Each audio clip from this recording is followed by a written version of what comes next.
Hello, and welcome to episode 91 of Gamers of a Lost Spark podcast. I'm your host, Anthony Chesson, and joining me this week, it's the other Spark on the pod, fresh from his appearance of Games Mania. It's Blackpool's answer to Dominic Diamond. It's Mr. Darren Whitten.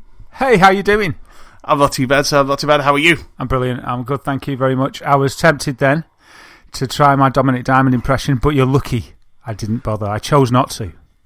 You chose the high road. I chose to take the high road, yeah. The other week, I watched a few, not full episodes, but just some little bits of Games Master on YouTube. I thought you were going to say take the high road then.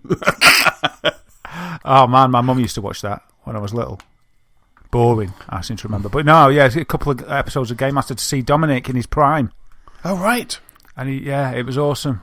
Really. Did it hold up? Did it hold up? Well, I only watched about like 5 minutes. I sort of him coming out, and then a bit of Patrick Moore. I think it was like episode 1, series 1, episode 1. I watched like just the intro to it, and I was like, oh wow, that's really cool.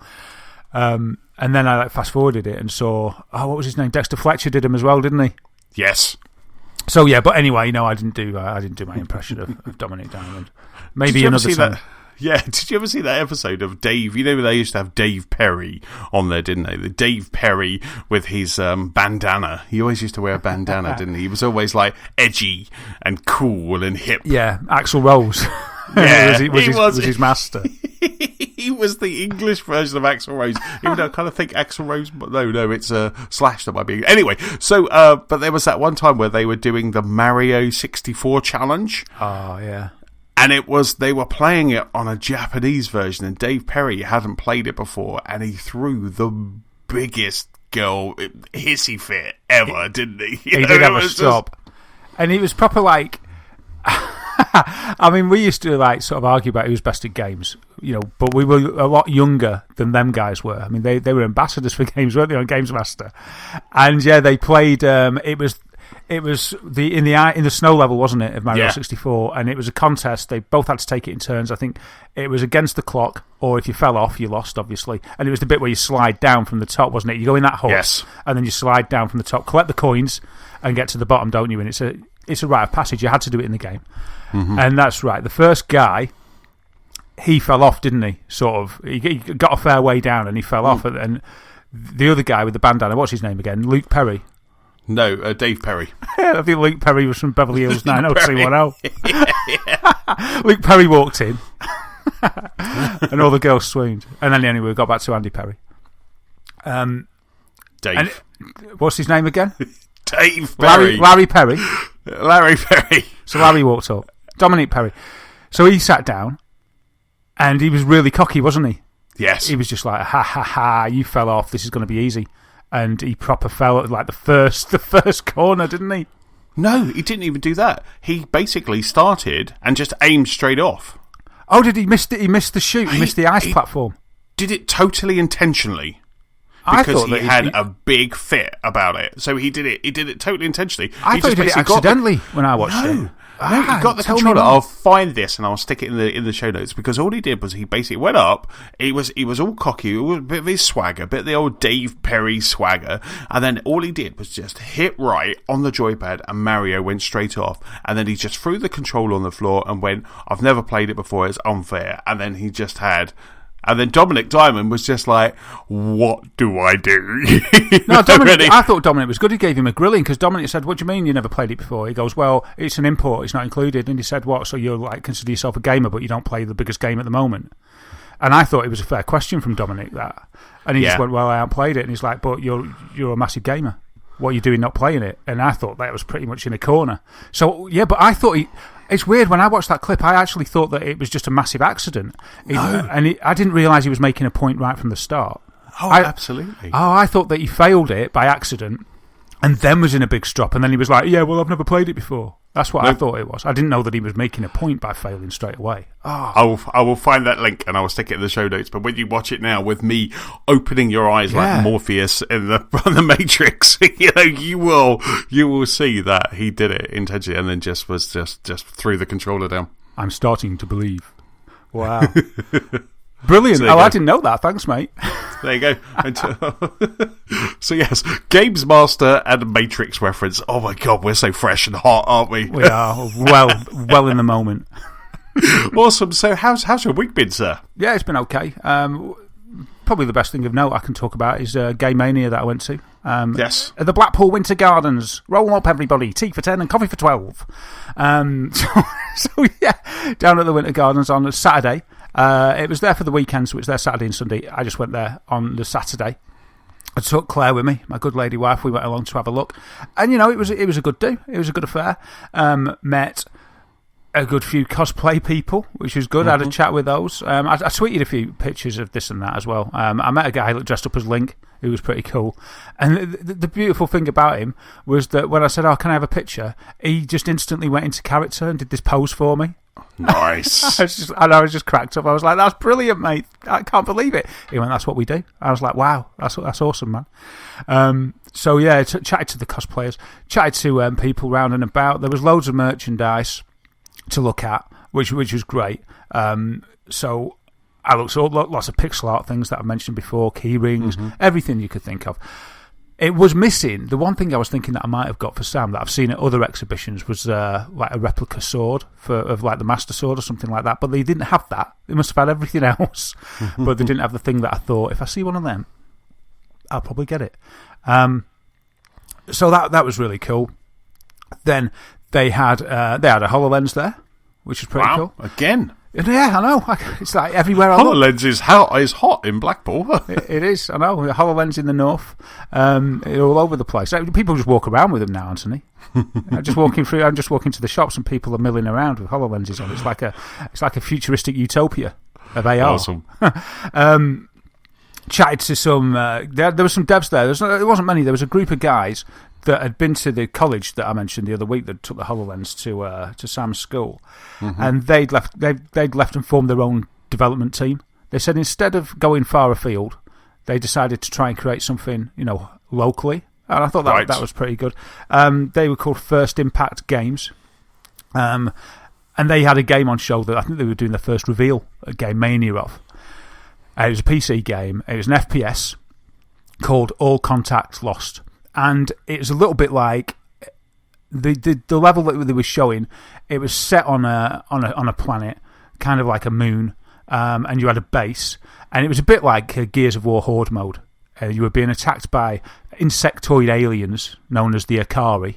When he said the Akari, I was like, "What? Like the Akari Warriors?" I didn't have a clue what I was talking about. Another thing about me being well in the moment.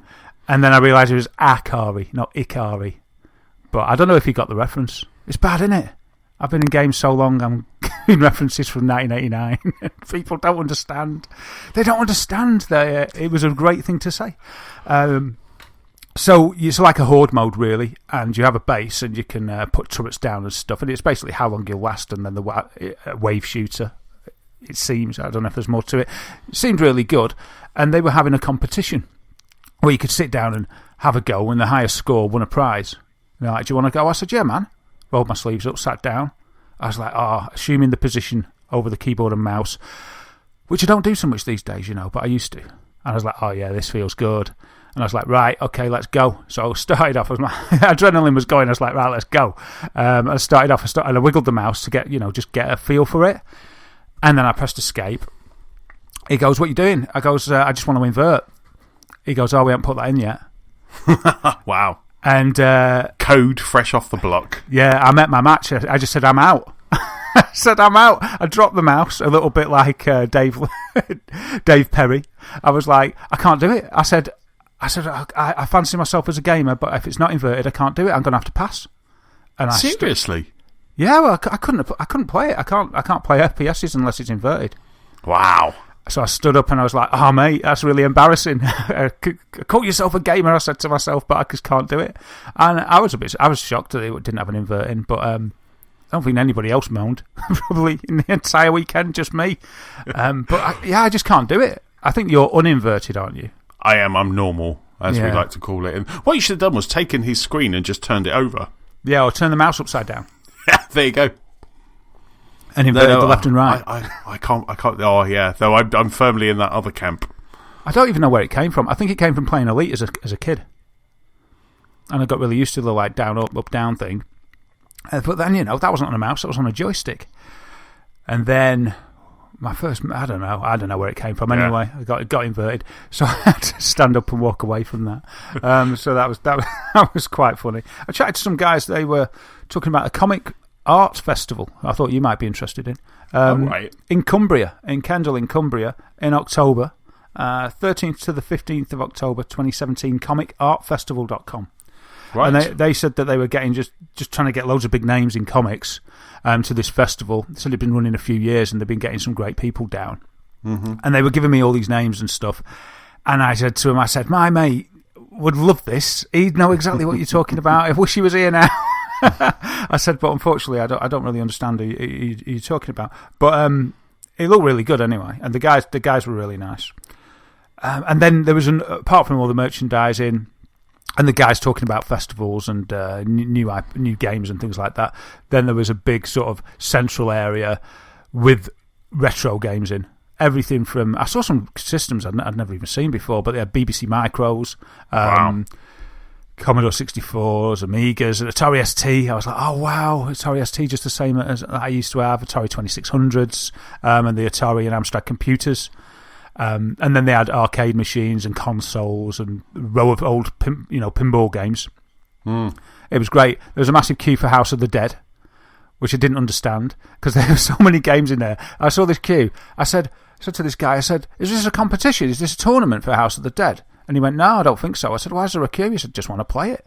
I was like, okay. It's just like, all right, that's the main attraction. But it was a good day. And then we left there, and Claire had some good news at work, and so we decided to kind of celebrate. We didn't have Sam with us. He was with my parents for sort of the first time ever. So we decided to have a few drinks on the way home. So we walked home along the Golden Mile, having a drink in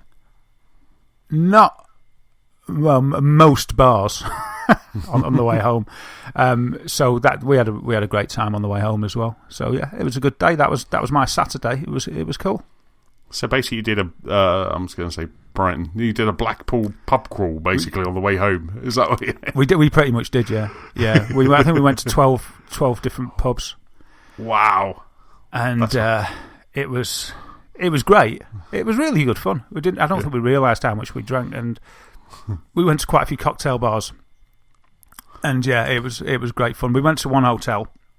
It was the Hilton Hotel for a drink. And as we walked in the foyer, they were having this big event of salsa, having a salsa exhibition or tournament or something. Now, this was probably about 9 bars in or something like that, so we were both quite tipsy. I don't know what possessed me to do this, but I walked up to the woman that was in charge and just walked right up to her and I said, "Hello, my name is Darren. I am the salsa champion from America, record-breaking #1. And I sort of did a little flourish, ding in front of her to sort of present myself to her. And Claire erupted with laughter, and this woman just scowled at me. She didn't even dignify me with any conversation. I just did it in a friendly way and everything. I thought she might invite me through to where I could see the dancers. Well, Darren, show us some of your skills. I can't do salsa, obviously, at all. But she wasn't entering into the fun spirit of things as I saw it. And so we scurried upstairs to the bar area, where I became good friends with the bar manager, Pete, who's going to show me how to play golf after we chatted for a while. And he may even be listening in, actually. So if you are, Peter, hi, and thanks for looking after us at the Hilton and giving us a seat with a lovely view. So, then we went to the casino, and this is at 5 p.m. Oh my God! This was by 5 p.m. we were in the casino, rather inebriated, and then all of a sudden, I don't know what it was, but we decided we had enough, so we got a cab back to my mum's, called it a day, and I think I went to bed at about 7 o'clock. I can't do it anymore. I was tired. So yeah, that was my excellent day. Game mania and a pub crawl. Sounds like awesome fun. It was a good laugh. I wish that in a way I wish Claire had videoed the salsa sort of thing, but she didn't. Oh yeah, we went to a karaoke bar that was empty because it was about 3 o'clock when we went in there, and so the whole place was empty. And it was like, when you have you been to those places in London where you buy a room for an hour or so? And I was like, this is just like when we did this in London, except it's free because it's empty. So we sang a song each, just in the empty bar. Had a few drinks in there and then carried on. That was quite good fun. There's no embarrassment because it was just us. Well, apart from the staff. The staff with earplugs in. Yeah. Easy, mate. What are you doing? They said. It's like, no, I sound brilliant. Let me do another. We're closing now, actually. So yeah, that was my week. What about yours? I just don't know how to follow that. I'm just like, I just don't know how to follow. I mean, my week was really cool. It was a good week. I didn't go visiting any of my favourite technology giants last week. I had a week off. I did Apple, I did PlayStation, IBM next week. Yeah. So, but yeah, no. So it's really good. It's really good. I mean, I had my nephews over at the weekend, so it was always good fun. They came over on Saturday, so it was always good fun. We went car shopping.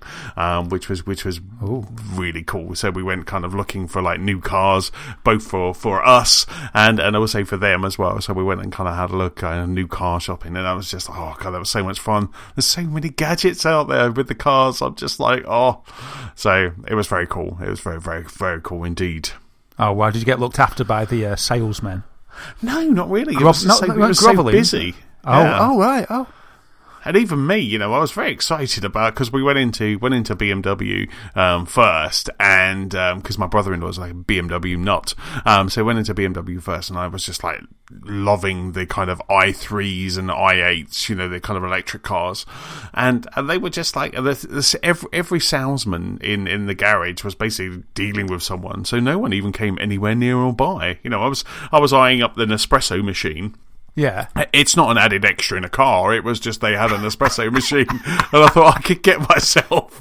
If it was, I'd buy that car. I was like, I'd get myself an espresso here, And but we had to wander around and had a look at all the cars, and then we went to another couple of garages as well. But it was just, I tell you what, the i8 is just a gorgeous car. It's the electric sporty car with the kind of almost DeLorean type doors, that just kind of open upwards. Oh wow. Yeah, and it was just, oh my god, it was so good. I'm not in my midlife crisis yet for that, but it was just why not? I'm looking at this now. I think you should get there quick. It's a beautiful car. Look at that. It's such a lovely car, honestly, and I love the fact that it's quite funny because like when Nicola and I went away a couple of weeks ago, when we stopped at a couple of service stations, and you could just see that every service station we stopped had a plug socket, had a USB port for your car. So that's becoming more and more popular now, because when I was talking about i3s, i8s, Teslas and stuff like that to Nicola, she was just like looking at me going, when will your gadget obsession end? Because we could be halfway to my dad's and the battery would run out or something like that, and I just had to explain properly what it was. But yeah, though, it was really good fun. So it's really good fun just shopping. We're no closer to kind of what car we want to buy. Yeah, exactly. Have you seen the key? Have you seen the key for this car? Oh, it's probably no key, is there? The key, it's got a key. I'm just Googled it, and the key looks like something out of science fiction. Wow. It's amazing. I think it gives you the speed that you're doing on it and a lot of other things. It's got a massive colour display on the key. Wow. As well as an unlock feature. Has this got the AR? Remember that you that you mentioned the BMW Oh, yes, the heads-up display, as they call it. Yes, it does. Oh, did they demo it? No, I didn't have to say there was no salesman was near nor by, and yeah, we didn't turn it on. So, and then we did pop over to the Audi garage as well, and where my nephew Will and we sat in the R8 Spider. So basically, in my world, Tony Stark's car at the end of Avengers, and we kind of sat in that, which was really cool. We kind of sat in that and just was like, yeah, this suits us. This suits Will and I. It was like we're dudes. Dude bros, as we were calling ourselves. So we were just like, so that was very cool as well. So yeah, so that was kind of my weekend. But one of the things that I forgot to mention last week, and it's a shame because I know James has seen it as well, that I saw Guardians of the Galaxy 2. Not the weekend just gone, but the weekend before when it came out. I went off and saw Guardians of the Galaxy Volume 2, to give it its full title. And that is such a great movie. Have you seen it yet, Das? I haven't seen it yet, no. I nearly went the other day. But we didn't. We didn't. Oh, right. We decided against it. I can't remember why. It was Sunday. Oh, that was it. We were really tired after Saturday, and I suggested this, and Claire just said, I don't want to go. I've got too much of a headache. So she didn't want the noise of the cinema, so we didn't bother going. But what's it like? It's really good. It's such a great movie. You know, it's almost like it's such a great sequel, and I don't say that in any kind of derogatory way, but it is just such a great. You know, they've taken the first film, all of the things that you liked about the first film, and made sure all of those boxes are ticked. But there's also a really good story, and I really enjoyed it from like start to finish. You know, they've got that style, they've got the aesthetics right, you know, they've got the characters are all just absolutely perfect. So it was just really good, you know, and word of warning, if you do go, there is actually 5 after credit scenes. So after movie scenes, during the credits, there's 5 scenes there. So normally you have to wait for a little while and you get 1 or maybe 2, but there's actually 5 that you have to kind of sit through. So which is really good. So do not leave the cinema until the lights go up, because there's some really good after credit scenes. Did you see some people rushing out after the first one? I did, even before the first one. I just want to say, haven't you learnt your lesson? Don't you? There's probably these people, right, that have never seen any of the Marvel after credit scenes ever, because they just leave straight away. You know, credits come on, up, and they've gone. You know, so it's just bizarre. It's just they don't want to wait at the door, do they? They think, well, beat the queue. Exactly. I just sit there and just enjoy the credits and enjoy all these people that have made this spectacular in front of me. You know, I just sit there, and I used to do that before Marvel gave us an incentive to do it. You know, I used to just sit there anyway. But it's really interesting because all of those people that probably do just leave without seeing these after credits. It was a bit similar to Nicola and I when we were watching Walking Dead. We didn't see those after credit sequences in the Walking Dead TV show. So, which was like, blew our mind when a character appeared, and what we didn't know was this character had basically just been in these after credit sequences in a couple of seasons, and just appearing every now and then. And it just really made us chuckle. We had to go back and like watch them on YouTube and stuff. Brilliant. At least you found out about it. Yes, indeed. Because like, why? You know, there was almost like some backstory already with this character, and we're like, what is this? You know, so that was just like, that was really cool. So yeah, so that was kind of I meant to mention it last week, and I think when we finished podding, I was like, I didn't mention Guardians of the Galaxy, but it's really good. So the next movie on my list is Wonder Woman. So Wonder Woman 6, actually Aliens Resurrection, or Aliens, whatever that's called. Alien Covenant, isn't it? There you go. Yeah, that's not getting great reviews, but I always like to go and make my own mind up anyway. Yeah. But we're out in London this weekend. So, actually, we're out in London this weekend. Really cool. I'm meeting up with James and his good lady wife, and we're going to see Harry Potter and the Philosopher's Stone and at the Royal Albert Hall. And so we're going to watch the movie, and the soundtrack's being played along by an orchestra. Oh, cool! That's really good. How cool is that? So so that's going to be good fun. So so I'm not going to see it this weekend, but I might see if I can drag some people from work along to go and see it kind of one night in the week, because I kind of really want to see this, and Nicola's not interested at all. I think after Prometheus, I think I lost her in that world, which I really enjoyed, I have to say. I liked Prometheus. I didn't mind Prometheus.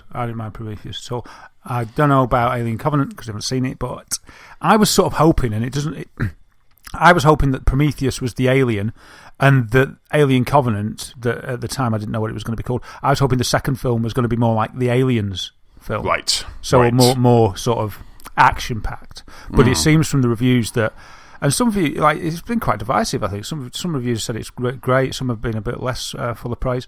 But most of them agree that they're saying it's much more like the original Alien from 79, was it? So this one's more like that. And I thought, that'd be a good thing that people wanted.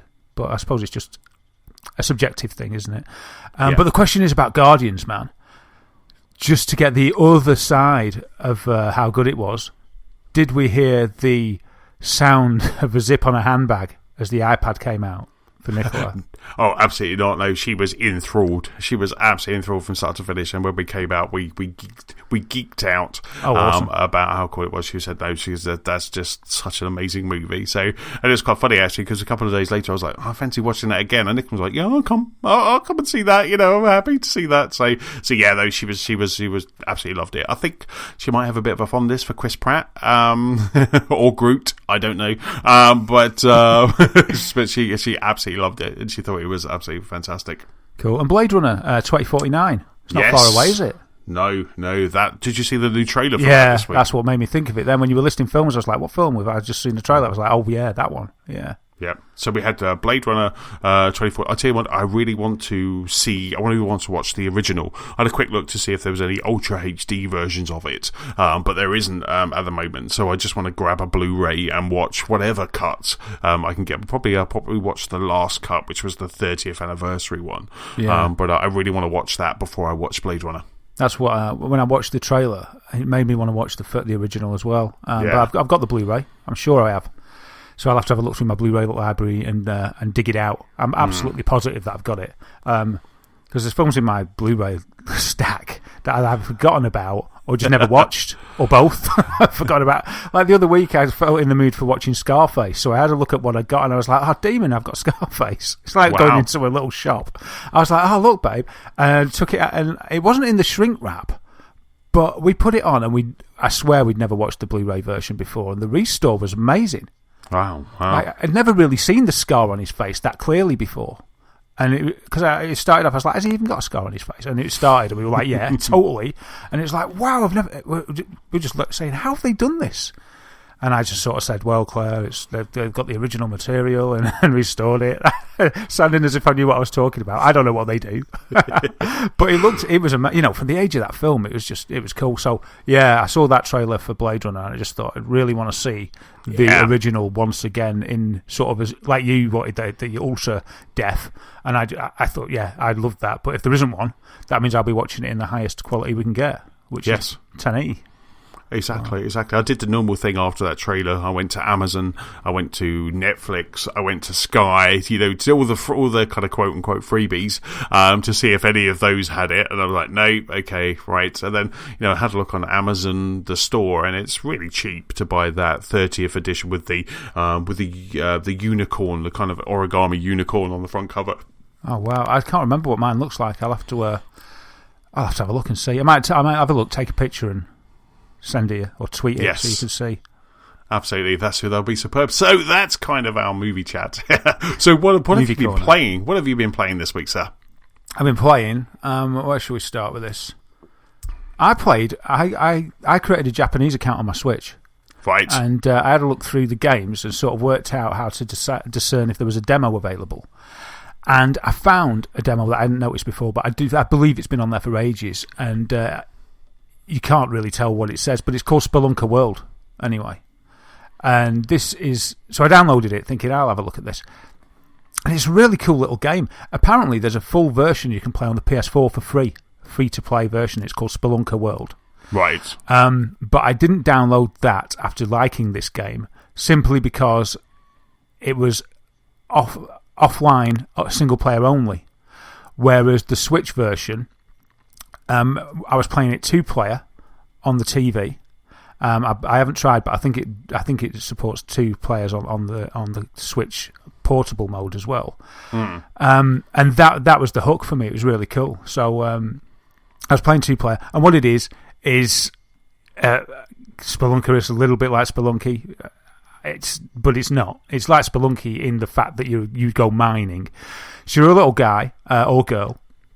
And you can play 1, 2, I think maybe even 4 players, but it's hard to decipher it because it's all in Japanese and I haven't got 4 Joy-Cons or another mate with a Switch around at the moment. So you basically pick a level and off you go into the mine and you explore the mine to grab keys to unlock doors and blow things up with bombs that you find on the way and find treasure. It looks like you also... the treasure and the coins that you get mount up, and then you can buy extra stuff. I don't know if it's cosmetic or useful for the game, but it certainly seems to show that you can buy clothing and even pets. And I'm thinking that maybe different weapons and tools for in the mines. So I've only played it for a little bit, but it's really good. So I'd recommend, if anyone's got a Switch and they're at a bit of a loose end and want to just see something different as well that you can play with a friend on 2 Joy-Cons or in whichever way, just download this little demo from the Japanese store and have a look, have a play. I'm sure you'll enjoy it. Now, the only thing about it is, now I've played it, I really want a European release or a Western release. Right. But looking on the internet, I can't see that one's planned. So I'm crossing my fingers that it's going to come out over here, because it's a really fun little game. And as there's an English version on the PlayStation Store, I'm hoping that it will. But it's a game that I think I'd definitely buy if it came out over here. It's just really good fun. Simple, but fun. You got to do your timings right to grab the ropes. It's quite merciless, like an old school game. Sort of, if you don't... On a platform, if there's a rope, if you just walked off the platform, you'd instantly die. So it's got its own little nuances. So you'd have to jump and catch the rope, and then you can jump off to the other side, or just do a jump. There's hidden traps and stuff, so you've got to be observant. But it's good, very simple graphics, but effective. The guy's got, I think he's got a light on his helmet, and you can move the right stick around, and he looks around, and it lights the place up really nicely as he looks around, and the light shines around the caves, looking for traps. And there's a bit that sounds a bit like Luigi's Mansion, and there is another bit that's a bit like Luigi's Mansion. You find ghosts in the caves as well, and you sort of suck them up with a Ghostbustery type tool or a Luigi type Hoover, if it's a Hoover that Luigi used. I can't remember because I never really played that. But yeah, it's really cool. So if you get a bit stuck for something to do on your Switch between Mario Kart and whatever's coming next, and Zelda and ARMS and what have you in Splatoon, you can make yourself an account on the Japanese store. Get this demo, have a look. It's pretty good. You might be surprised. The reason I did that originally was because I wanted to play the demo of Puyo Puyo Tetris, but we've got an English demo of that now, so there'd be no need to create an account for that. What else did I played the it's a bit of a demo thing for me. I played the Prey. I mean, I am playing Persona and I am playing Zelda, but we'll just leave them. I played the Prey demo because Prey. We were given a demo for Prey by Bethesda, weren't we? Yes. Which I thought was very kind of them. So I sort of felt honor bound to play it. So first of all, I wanted to play it, and I think I texted you when I put it on, because I got a sort of bit. I don't know if I'm suffering a little bit like you after playing Zelda, even though it's a completely different kind of game. But I put it on with an open mind, and I think it was at the point where you sort of put your suit on, and he puts his suit on, and then you saw his hand, with a glove on now instead of just his normal hand, and he sort of flexed his hand in that way that when it did it in BioShock in 2003 or whatever it was, I thought it was amazing. But it just sort of deflated my enthusiasm when I saw it. I was like, oh man, if I have to see another hand flexing like that and then spinning a wrench round or whatever, I don't know what I'm going to do. So it sort of made me feel a little bit underwhelmed when I saw that. It looks pretty good, but before that I sort of found that there was. I felt the controls were a bit off. I felt it was a bit floaty. I felt, or it almost felt like input lag, to be honest. But I know my TV's okay, so it wasn't like my TV. So the game felt off. The control felt off. It felt clumsy. It didn't feel that I was in proper control of a first-person game that I'm used to. So that put me off. And whacking those monsters where you're kind of looking down and basically doing a melee attack just felt weird. It just felt absolutely. That's kind of why I didn't carry on playing. I actually had that. That was actually on my boomerang list. I talked a couple of weeks ago where I was saying that's next. That's my Zelda palette cleanse. But I cancelled my order on boomerang because I just thought I'm not going to play that game. Yeah, how much of an anti-Zelda cleanse is that? So yeah, I mean, I turned it off and then I put it back on like a few days later because I felt it was just niggling at me. I was like, you didn't give it enough of a chance. You'd be being, you're just judging it too quickly and stuff. So I had another go, and then I got to do it. I didn't realise you'd played it, but I had exactly that same issue as you. It's like the enemies are dead little. I'm sure they get bigger, but spinning around trying to hit those things with a wrench, these little insectoid things, it didn't. First of all, it didn't feel fun. Secondly, it just felt very yesteryear. it felt like I was playing a game that peaked years ago, that I should be playing years ago. And I felt a bit bad, so I deleted it, and then I took Prey off my boomerang list. I thought, oh, well, I mean, it wasn't one that I would definitely have bought. But if it would have, maybe if the reviews would have been in advance and they'd have all given it really high scores, maybe I'd have been more tempted to go out and buy it. But I'm glad I didn't. But Boomerang saves that anyway. But yeah, I was really disappointed, and it was sad because I was looking forward to Prey. So, no, absolutely, me too. It did feel a bit BioShocky. It did have a kind of BioShock, like, as you're saying, it did have a bit of a BioShock vibe. Same here. I played it. I think I played out the demo, and I gave it a fair chance. But there was even one where there was like, you've got to go here, and I couldn't work out where there was, and I was just like, oh, this is annoying me. Damn you, Zelda! Yeah. But it was just like, it's annoying me. So I just couldn't. I just thought, no, this game isn't what I need. I actually, when I removed it from my hard drive, I actually thought and kind of cancelled that Boomerang subscription. I actually thought, you know what, I'm going to play BioShock Infinite because I've got the remastered version of that sitting on my Xbox. So I thought, I'm going to just play that, because I was sitting there thinking, I really want to get in. I really want to get into something. So I thought, I might just play that again, because I can get fresh achievements on the Xbox. So I thought, oh, maybe I'll play that again, and just go through that. Yeah, it was really, really surprising and annoying, really, because, Bethesda comes with a pedigree. I just expected, as I fired up the game, I was expecting to be blown away. And I was shocked at my disappointment, but I didn't have the patience for the clumsiness of the controls. That was the first thing. And I just didn't have the patience for it. And I felt bad because I thought, well, there's some games that are good enough that you will maybe make allowances for. Mm-hmm. And then I just thought, well, obviously this isn't it. I did like the way the credits rolled. At the beginning, when you get into the helicopter and you fly into a destination, and the credits are sort of like written out in the scenery, out in the landmarks. I was like, oh, that's quite good, that. And then I got out of the helicopter and started moving again. And I was like, ooh, I can't stand this. It just doesn't feel accurate enough. And it just, it's a bit sad. And then I was interested in the reviews. It's got some really high marks, which baffled me, really. But I'm not really bothered. I've made my decision, and that's fine. But I wonder I think some review places and some review outlets, they had reviews out on the day or the day after. And as we know, Bethesda didn't give any pre-code out. So these reviews have all been based on somebody they must have just been rushing through. So yes. I don't know about the accuracy of the reviews on a game like that. When it's, it comes out that day and you've got a review there. It's kind of like, is that really a full and rounded opinion? You can't have soaked up the game. But some people seem to say it's really good.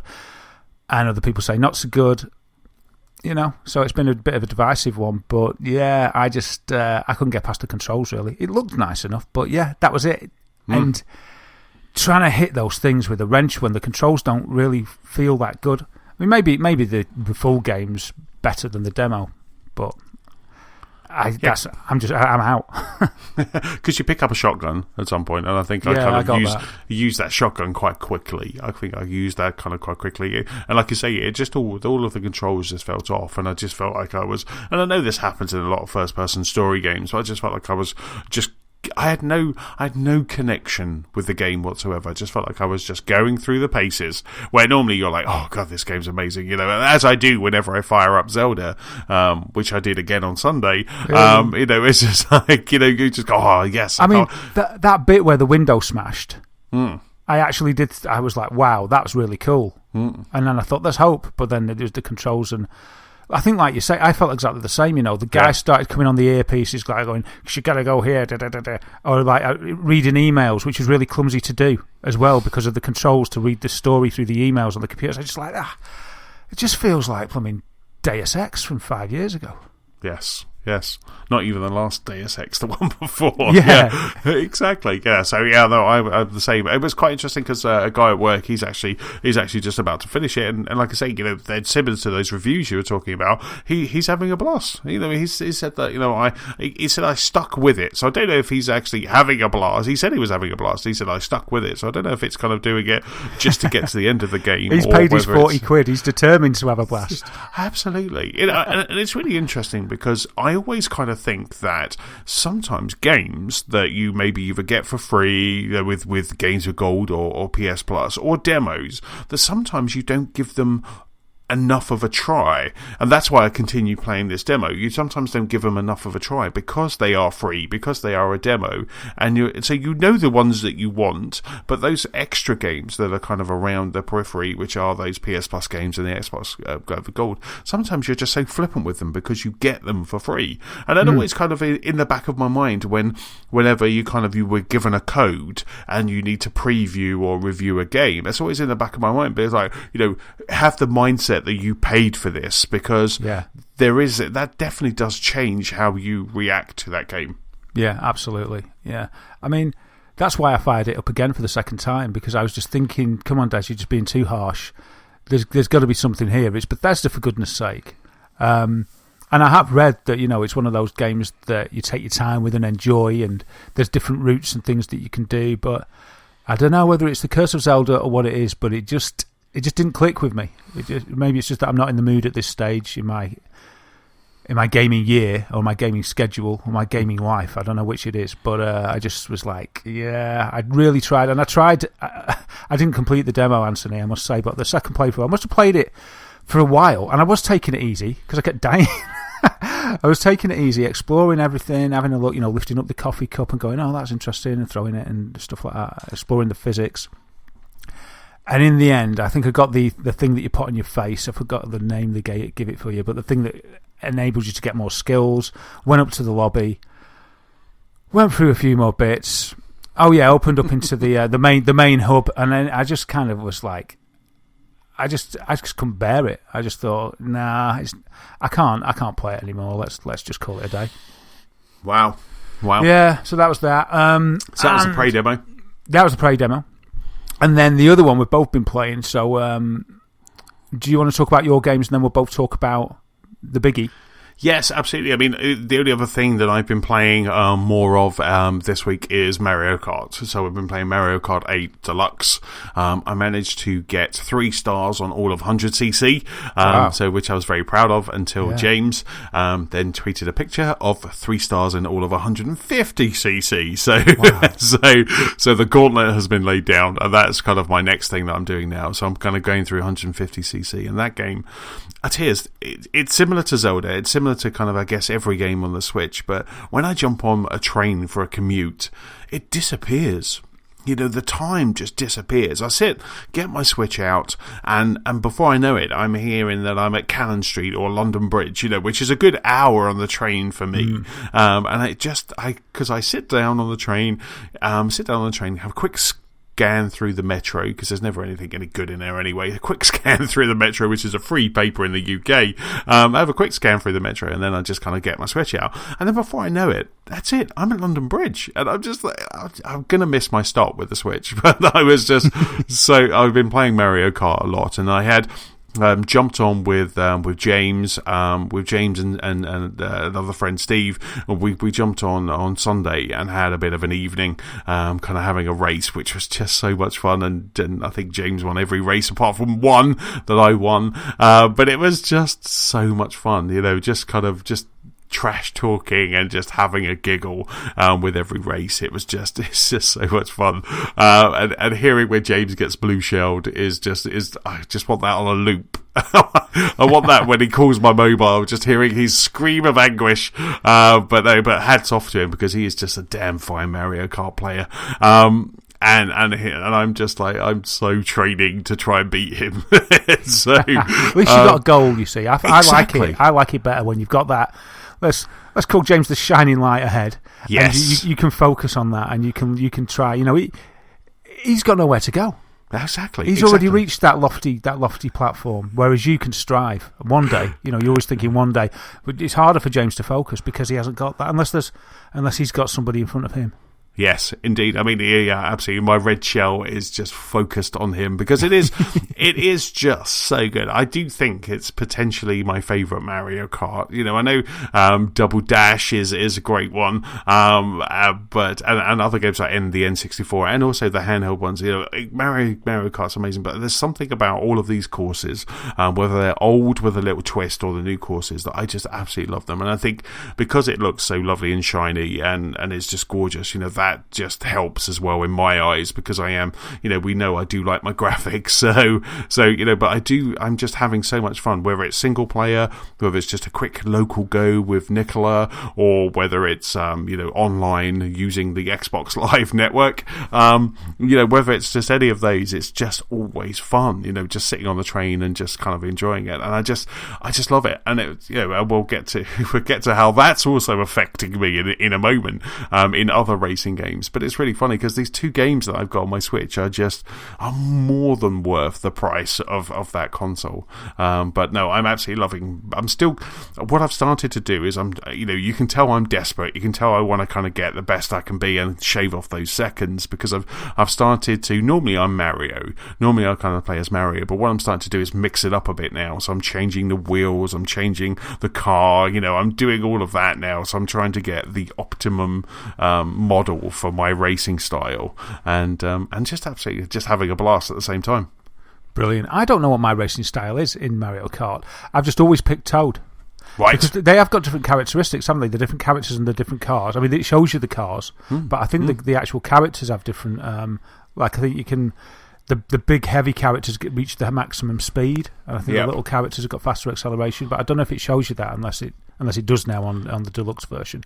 Oh yeah, absolutely. You just press your plus button, and it gives you the guide. So whether you're going through your glider or your parachute, your wheels, your chassis, it just shows you all of the different configurations and where you are kind of getting better grip or better acceleration or speed or maneuver or control. You know, it just shows you all of those, and it's just. That's addictive on its own. Yeah, how do you like the bikes? I haven't. I can't. I just haven't tried them. I just can't. I haven't tried them. I just, you know. James is on a bike. Because that's what I was thinking. Maybe I should start trying, you know. But I just kind of think that's almost like learning Mario Kart all over again. You know, it's different. It's very different. I should give it a try. I think Zelda's natural vehicle was a bike. Right. So when the Zelda DLC pack came out on the Wii U, I was like Demon and like got Zelda on his bike, and it's like, whoa, the cornering's just totally different from my memory. But I don't usually use a bike. I just use Toad and whatever car I feel like at the time. So I'm imagining now I'm going to get whooped when I join in, but we'll see what happens. Yeah, at the moment I'm rocking. At the moment, like I say, I've done a bit of Dry Bones, done a bit of Yoshi, and is it Lactu? You know, the guy who kind of fishes you when you fall off. Lakitu, I think it is. Yeah, so I've been playing him, but I'm in an F-Zero car, and I like that. That's got some great speed. I'm usually Toad in the F-Zero car, actually. Right. Yeah, I like that cool. car. Oh, nice. So when you're on the F-Zero tracks, you know, it feels like you are playing F-Zero. It's fantastic. So, yes. Yeah. Fine game. So then let's get on to the game of the week. We don't do a game of the week, but this we need this to be the game of the week, because it is. It simply is. What else have you been playing, sir? Hot Wheels, Forza Horizon 3. Hot Wheels, baby. I love this game, so I love this expansion so much. Wow. So we were there pretty much, we all downloaded the DLC, didn't we? And we were there ready to race. What I loved about being first in was every achievement was a rare achievement, first of all. So that was pretty cool. But my goodness me, this game, or this add-on to Forza Horizon 3, is just spectacular, isn't it? It's just so cool. I think we said before, sort of, where could they go with Forza Horizon 3? We all love it. You know, it was in our top 3 games of the year last year, Forza Horizon 3. And my game of the year. Your game of the year, yeah. And it was kind of like, well, what can they do? They've done Blizzard Mountain. What can they do with this? Because kind of the victims of their own success, because it's that good. It's like, can they even tempt you with Blizzard Mountain? Because the core game is fantastic. And then what do? They pull this Hot Wheels track out, and it's just brilliant. I sort of expected, I don't know why, but I sort of thought maybe you'd all be shrunk down and it'd be sort of like a toy perspective, but it's not. All the cars are full size. Yes. And basically the Hot Wheels track has just been built out over the water on some far-flung part of the island, and you go over to the Hot Wheels area, and then you get a beautiful transition as you sort of, the camera pans over the waves that look so beautiful, and then you're faced with it, aren't you? That orange track with the sun glinting off it. And I love the way that the sun, sort of, when it's shining on the track, shows sort of the sinews and fibres of the plastic that you're racing on. There's just something about that I like. Attention to detail on those tracks are just amazing, aren't they? Yeah, it's amazing. And you look into the distance and you can just see this ridiculous corkscrew of track in front of you. And then you just go, don't you? And then the racing feels really good. There's boosts on the track, isn't there? That are sort of, they're a bit steampunky, or I think what they've gone for is that sort of hot rod engine at both sides of the track, isn't it? That's boosting you along. Yeah, just powering that kind of, it's almost like a conveyor belt, isn't it? To just propel you forward. It's just amazing. And you need that speed, because if you don't have the speed, you fall off because half the time you're upside down, you'd just fall off the track, wouldn't you? There's some epic jumps as well, isn't there? You know, the fire, because they have the ring, and I think kind of if the Hot Wheels set, the fire would obviously be cardboard, but in this it's just kind of it's proper fire, and you just kind of jump through it, and you just feel so cool when you're playing it. You know, we played it for what? 2.5 hours, 3 hours. I think, you know, for a few of us it was a bit later because we had to find all the roads. Me. But we'll get to that bit in a moment. But it was just like we played for like a good kind of 2.5 hours last night, and there was 6 of us, wasn't there? There was 6 of us in our party, and we all just kind of jumped in, playing a private online adventure, and it was. I just had the stupidest grin on my face the entire time I played that game. It was really fun, you know. The races were so intense. Proper concentration needed to stick to that track, especially when you get that black strip, that naked edge that you could just fall off. Because usually they've got little barriers up, but then you're going sort of corkscrewing through the air. You've held on for like 3/4 of a race, and then all of a sudden it's just there's a strip of track with no barrier, and you're going towards the end of it, and then it's like no, and you just fall, and it's a nightmare. But also, you're talking about the fire. How about when you're doing a jump through the fire, but just before you get to the jump, through the race, the day transitions into dusk. Oh, that was gorgeous, wasn't it? And the track's got lights on it, and that's starting to light up. Oh. The stars come out, and the fire, especially in all its HDR glory, is just ahead of you. You hit that turbo, poof, and just jettison off through that ring of fire. You've got a brief second, because there's nothing you can do to just admire the stars and the scenery and the city that's shining before you land back, and then there's nothing you can do except just hold on for dear life. But a couple of the tracks that we raced on last night, there was actually points where you launched and you had no idea if you were going to connect with the other side of the track, because it was just, you kind of almost like it's probably just my driving style, but I was facing upwards going, I think I got it straight, you know, and you were just racing, and at one time I didn't, I was way off, and I kind of heard cackling because Matt was behind me, and he kind of saw me kind of just doing this crazy off direction leap into the gorgeous sea, which is stunning in its own. But you're right, I think that point when you kind of transition into dusk and you get those real subtle little lights all around the track, it's just gorgeous, isn't it? Absolutely beautiful. And as well, I found that, I mean, you can see the boosts ahead of you, they're big enough. But I found I was concentrating that fanatically on just trying to race that I wouldn't notice the boost. So I'd be concentrating and I'd be like, what the heck's happened here? And I've hit a boost but not realised it. And I'm like, whoa, it was hard enough a minute ago. And boosts, as the races got harder, there was boosts sort of strategically before corners and stuff. And it's like, crikey, hold on to your hats, man. Yeah.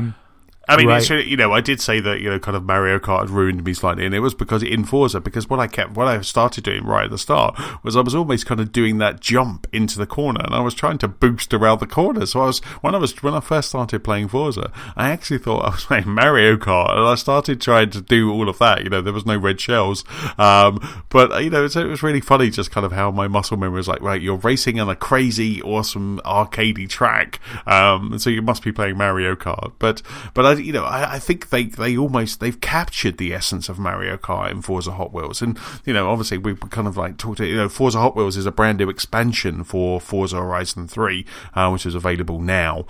Go get it. Why just go now? Go get it, because it's just I like I say, I unlocked all 141 roads. There's 141 roads. There's an achievement for that, and a friend of the show, Matt, and also Stuart as well. They both of them teased me all night as they were unlocking, and you as well. You are unlocking more roads than me, because they know that that was the kind of thing that I like to do. So they were kind of got out in front of me. I think Matt got it first, and then Stuart got it, and I ended up staying up until I think 11:30, getting all of the roads just so I could feel comfortable and go to sleep. So my head stopped hurting. But it was just I really just. We did a mixture of racing, and of course with any Forza online adventure, you have racing, or you also have the kind of free-for-all kind of capture the flag, or the infected modes, so we played some of that as well. And the abuse and the laughter and the insults and the beer, it just really did kind of feel like we were playing something like Mario Kart. And again, kind of harping back to my game of the year, as why this is my game of the year is because I've never had this much fun in a Forza game, and it just looks gorgeous. This game just looks absolutely stunning. Yeah, it just sort of shines off the screen almost, doesn't it? And especially with this new orange. Sorry, I keep mentioning the orange track, but there's just something about it. It's kind of it's gorgeous. And then every now and then you kind of transition to a blue track as well, and that's just. And awesome. then you lose the racing line, and you're like, what am I doing? I can't see it anymore. But then it just goes back to that gorgeous. I mean, and even when you sometimes when you turn a corner and you see the kind of a large portion of track, especially kind of around that big mountain that's in the middle of the island that the Hot Wheels is all around, it just looks stunning. You just stand there and you see this orange track wrapping around this large mountain or a hill, and you just think it's incredible. I would love to talk to the guys at kind of We Are Playground, but I keep saying We Are Playground because that's their Twitter handle, Playground Games, because I just want to know how they got this idea. I want to know who was the crazy kid in the room that went, who's the genius? Yeah, what about Hot Wheels? And everybody laughed, went, oh, actually, exactly. He became the crazy one to the genius in a stroke of 5 minutes. Yeah. And it's just amazing. It is just so much fun, and that T-Rex, there's a T-Rex, there's a couple of T-Rexes, but there's a T-Rex in the middle of this kind of landscape, and I just look at my Twitter feed, which is at Chessman UK on Twitter. I took some pictures last night, and also James as well at Big Sheep. He took one that was stunning, with the T-Rex in his car, and it won't be long before we start getting kind of big Jurassic Park memes of that, because it's just amazing. So, I mean, have you played any of the races? Have you jumped into any of those? Yeah, I've done a few. Yeah. So, have you unlocked some Hot Wheels? Only one. The green one. I think I've got 3. Got 3? Yeah. Wow. Or maybe it's a bit confused. Yeah, I think one is an upgraded version of the first one, because I needed to upgrade the first one to enter one of the races, and it said like pay credits to upgrade it, and I did that. But that appears as a separate entity in my garage, and then I've got another one which is I forget the name of it now. I forget the name of it, but I've got I've probably unlocked the first one and upgraded the standard one that you start with. Yeah, it's really cool. I'll tell you what I think about this. Like, for me, Forza Horizon 3 gave me back the joy that I used to find with Project Gotham, combined with Burnout. Okay. Yes. So basically, I can't really say anything else than that. I love it. Okay. And this gives me that as well. I mean, as soon as I was playing it, I started hitting. It's weird because you say your Mario Kart muscle memory. I started expecting there to be a boost. I couldn't help it. Like when I first started playing it, I hadn't played Forza for a bit. I was hitting green for boost, and then I realised there is no boost. This is a bit more of a realistic game. There is no boost. That's settled down. You're just going to have to drive. And I was just thinking, man, I mean, there's the boosts on the track, which is awesome. But I just really had a hankering for being able to manually just hit that boost and see flames come out of the hot rod. But even without a boost, it's still fast and furious. And I think I said it last night. Who needs Wipeout? It's scratching my Wipeout itch, for goodness sake. And I mean, you know, it's high praise. It's a great experience. I really love it. Can't wait to get back on it. No, absolutely. You know, I'm just thinking the same. I can't wait to just get back onto talking about it. Just like let's. So that's it for today. So we'll that's it. We might as well just finish there. Thank you very much. No, but it was just like play the music right there. But no, it's just I just love it. Like I say, if you have Forza Horizon, and also Forza Horizon 3, you can get that. You can get it quite cheap now as well, both kind of digital on the Xbox Store or on Amazon or other game stores. I'm seeing that the price of that, the full game has kind of gone down, and if you haven't got it, get it, because it's amazing. It's an incredible racing game, and this Hot Wheels edition, is worth the price of entry alone, because it's just it's one of my favorite. Yeah, it's one of my favorite pieces of content. One of my favorite expansions, I think, because it's just Blizzard Beach, and I'm not just talking about Forza, I'm just talking about any, because Blizzard Beach kind of gave you, Blizzard Mountain even gave you kind of extra, it gave you snow, it looked amazing, it gave you more racing, which at that point for me, that's what I wanted in Forza Horizon. But this Hot Wheels expansion just gives me something completely different, and as you said, it's just like playing Wipeout, when you're on some of those corners, and it's just incredible. Yeah, that's the beauty of this Hot Wheels thing. It's like, for me, I didn't get the Blizzard Mountain pack. I was happy with the core game. It gave me everything I wanted. And there's, I haven't played it as much as you. I love it, but I have got lots to do in there, really. But because this turns it on its head and just creates this Hot Wheels universe, it's just genius. I love it. Like you say, the guy that thought that up's great. It's like, we've made perfection. How can we improve upon this perfection? We'll make it into Hot Wheels. Glorious. And and there was, and we were doing it last night just as we were finishing, but there was something quite special in driving a Halo Warthog on those orange tracks. You felt like you were kind of playing with toy cars at the same time, but this is a serious racing game. As you were saying, it was like, it just felt amazing. I was playing a Warthog. Okay, my Warthog SpongeBob livery, but I was playing a SpongeBob Warthog on an orange Hot Wheels track around an island in Australia. It was just fantastic. It was just, I absolutely loved it. I cannot praise that expansion enough. So can I add it to my game of the year this year? Well, next we'll have a favourite expansion category, just so I could put this in it. I think you can do your game of the year top 3 already, can't I? think maybe most of us could. Absolutely, indeed, I totally could. We're done for the year. But yeah, so that's that. Anything else to say about Hot Wheels? I think just it's awesome. Just it's great. There's nothing more I can say than just the description of playing it. It's a beautiful thing. Yeah, like I say, just last thing, I mean, like playing with the guys last night, and just all of us, because it was quite funny, because we all did kind of, there was that panic, wasn't it? Because it didn't become available until 6, and we wanted to play at 8:30, so there was that panic that we all wouldn't get it done. But we did, the Xbox network. I was getting some crazy speeds from the network, to download my Horizon update, and also that the DLC as well. I was getting some crazy speeds, so we all managed to jump on at 8:30. But that was like a meta game in itself, wasn't it? Trying to kind of make sure that we're all there, especially for you, because you had like a 54 gig download that you somehow you managed to do in magical time. I think actually, after I said that, I re-looked at it, and I think what it was something like 49 gig was from the disc, and 8 gig or 9 gig was from the network. Gotcha. But when I first looked at it, I was just like, 49 gig download, you what? Crikey. So I think it wasn't as bad as I thought. So it was sort of like the install of the game disc, and then the 8 gig from the network to bring it up to date, and then the Hot Wheels patch. And then the other Hot Wheels patch that it did when you put the game on. Yes. Yeah. So we all got there, didn't we? We did indeed. Like I say, there were 6 grown men just kind of going, "Is it live yet?" The chat that we had on Twitter was just hilarious. It was all of us going, "Is it live yet? Is it there yet? Is it there yet? I can't find it. Can you find it?" It was absolutely just priceless. Yeah, but we wanted it at midnight. We didn't want it so we didn't want to have to wait.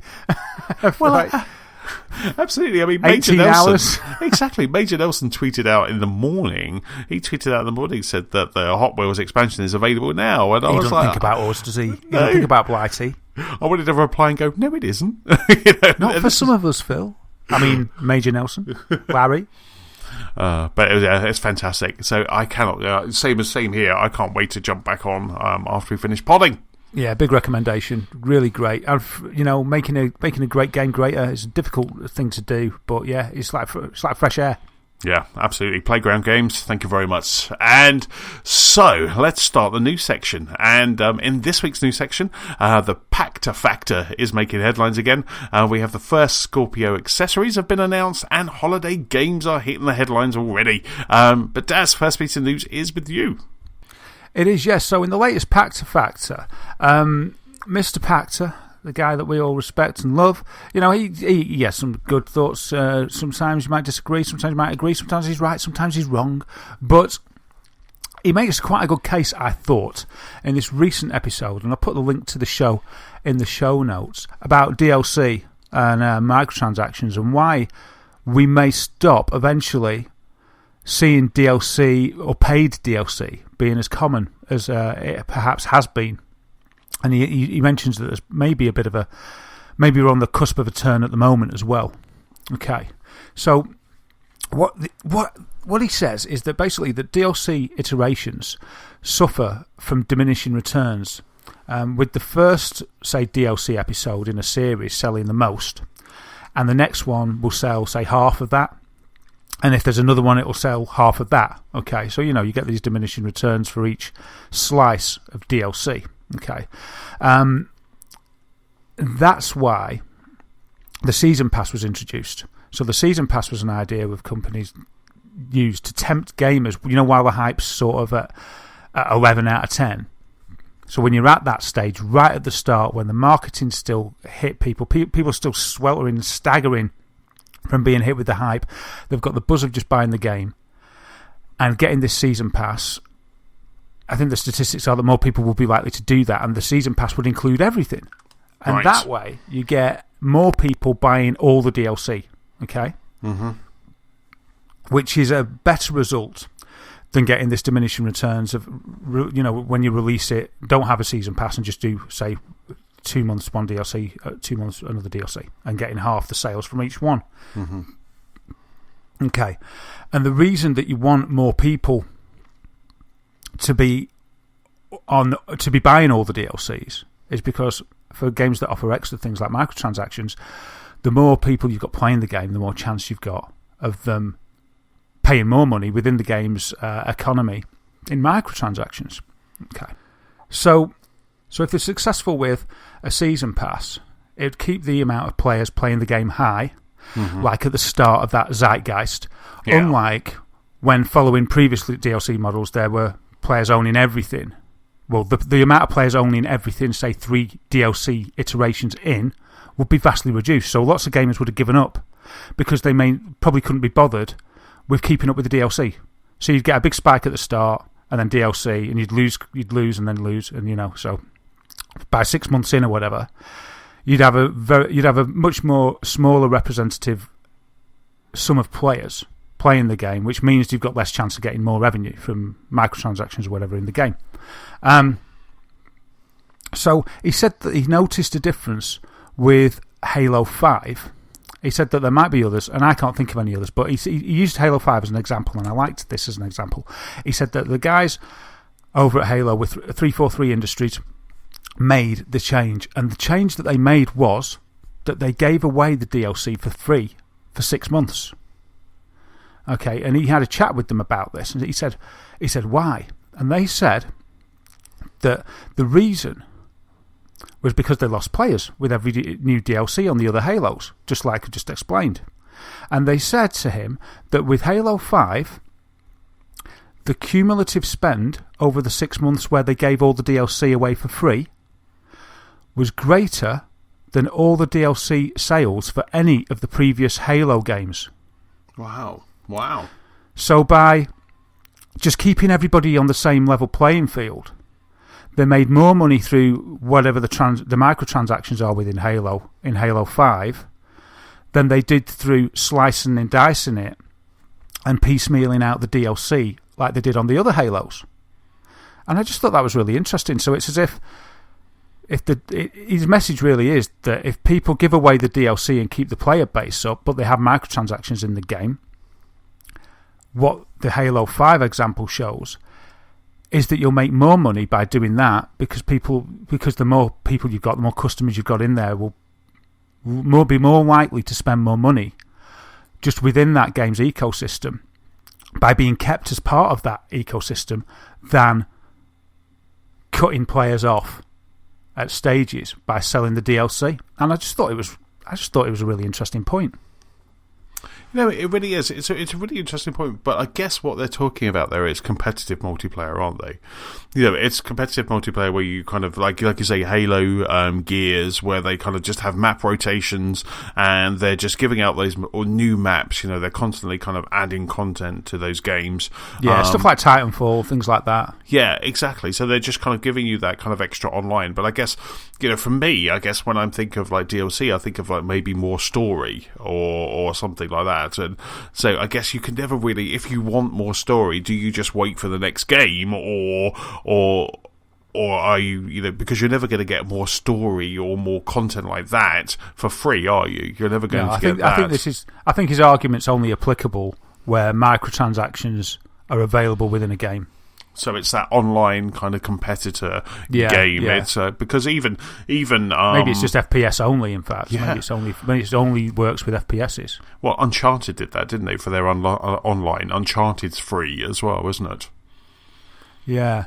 So it's really interesting. It's really interesting to see that, because you're right. Because a lot of the time, it's with Call of Duty. That is, you buy the season pass, or you buy this, or you buy that, and then so you do find yourself that you jump into a match, and if you haven't got it, you jump into a match, and you can't be paired up with your friend because they've got the season pass. Same thing happened with Star Wars as well, isn't it? Where you're like, oh, you're going to play Death Star, and I'm like, I haven't got that on PlayStation. So by giving those out for free, it does kind of keep that evenly across all the players.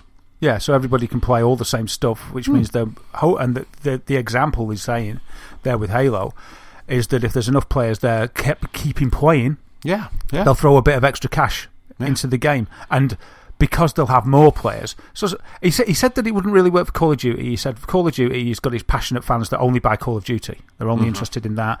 And the way that fan base is, they're kind of being, sort of schooled in what they have to do, and they'll just buy the passionate ones, they'll buy it. And because of the amount it sells, they'll probably just leave it. But he said for the Halos, for the maybe for any future kill zones, for Gears, any kind of FPS, it would probably work. And I suppose if you think about this, say a game sold 6 million, well, let's make it easier. Let's say a game sold 10 million, and then the first DLC sold, 6 million.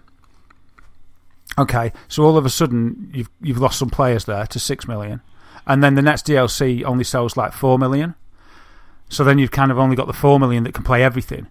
And the thing is with me, like you're saying there about we're both trying to play together, it's like, I haven't got that. Once I realise that I can't join in the game, probably 2 or 3 times, I'll be making a snap decision of, is this worth me buying the DLC so I can join in? Or am I just not going to put this game on again? Yeah. Do I move on to the next game at that point? Yeah. And every time it's been move on to the next game pretty much. Yeah. So, so say we follow this pattern, and it's very approximate, obviously. But they've said they've lost half of their players then. They've gone from 10 million to 5 million because of the DLC, because the other 5 million just can't be bothered with the fact that they can only play one game out of 4, as the maps rotate. Whereas if they'd just given it all the way for free, potentially, those probably have lost some players, but they'd be closer to the 10 million. And if they've got twice as many people than they would have had, but they're willing to buy microtransactions, then there's more profit in it. So I just thought it's just an interesting way of looking at it. I mean, I'm not really a microtransactions kind of guy, but I think there are plenty of people out there that are. And if that's the way that it works, you've still got the option to buy microtransactions if you want. Maybe I'd fancy one day. But if that means that games don't sort of lock down what you can explore and everybody gets to play everything, I think it's a great thing, and it'd be nice if it was true. But I think it's an argument that it seems to have some legs from what 343 Industries said to Michael Pachter. But without other examples, I suppose it's just a case in point at the moment. But I thought the argument made sense. Yeah, absolutely. And like I say, with microtransactions, or in the case of Halo, it was like the rec packs. Microsoft are very much kind of both Halo and Gears. You have rec packs. Where you unlock them. They are either buffs for that game, or their kind of new equipment or new skins that you can earn by playing it. But you could also buy them at the same time if you wanted to. Maybe if you're doing some online gaming and you just need that buff, for that you can buy it. So that's probably what you're talking about there. So if you've got that 6 million that are playing it, there's a small percentage of that 6 million that might go, I need that, so I'm just going to buy myself a little rec pack. And it only takes, like I say, a percentage of that 6 million to buy those rec packs, and suddenly they're making more money, as you say, more money than they would if they paid for that DLC. Yeah, and they could retain a lot of people that may just have thrown in the towel, if they had to pay for the DLC. But out of those people, there'll probably be a percentage of people, like you say, that will be tempted at one point or another just to get the odd rec pack and stuff. I got a rec pack on it's like I bought something once on a Mass Effect. One of the Mass Effects, I think it might have been Mass Effect 3, had a multiplayer offshoot, and it was quite good fun. And he gave you a few of these sort of like a rec pack. It was like a box that then it opened, and you got some rares and some commons and some uncommons in it. And we did it a few times, and I was playing it one Friday night, and I was having a great time. And I thought, something, I'll throw $3.99 and buy a box just to see what happens. I'm just curious. And you could retain sort of, maybe not quite double, but say, I don't know, 40% more, 30% more of the people playing the game than you did. And there's a good chance that most people, if they enjoy the game that much, would throw a few extra quid in if they're enjoying themselves. So, yeah it's, I just thought it was an interesting case, and I'd never thought of it that way before. Absolutely. That's really interesting. Indeed. Thanks, Michael. Yeah. At last, he comes up with something good. Yeah, there you go. That's the sense. That's him proving his chops. So the next piece of news is with you. Yeah, and the next piece of news, quick one.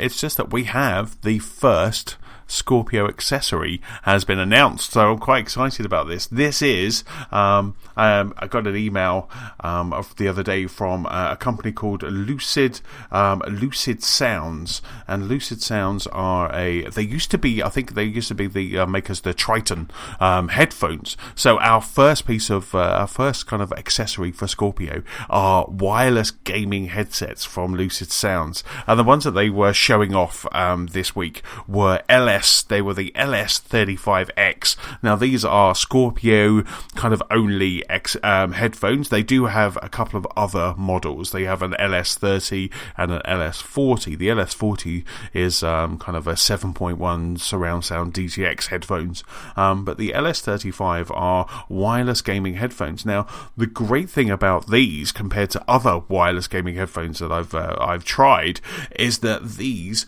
automatically, or pair, not automatically, but I guess they will once you've done it, but they will pair with your Xbox similar to how your controller pairs with your Xbox. So these will work with Scorpio, and they will just pair. So you don't need to have a dongle sticking out of your Scorpio. You don't need to have another box, which I've had to do before with other wireless headphones. These will pair just like your Xbox One controller. So no cables, nothing sitting out of your USB. And do you know what? They look quite nice too. They look really lovely. This was the true reason behind the design of Scorpio. It wasn't about 4K or 6 teraflops. It was about getting rid of that middleware between the headphones. And now we're here. We've got this. This is awesome. I can't believe it's never been done. No, I know. It's crazy, isn't it? Have they just lifted some kind of, I don't know, restriction or something and said it's allowed on Scorpio, but it's really strange because I hadn't realised really before reading about these headphones that, yes, actually, there's always that extra little step, isn't there, in the chain? And I was like, well, why? Why is that? I wonder why, but we don't need to worry because if you get a Scorpio and these, you'll be okay.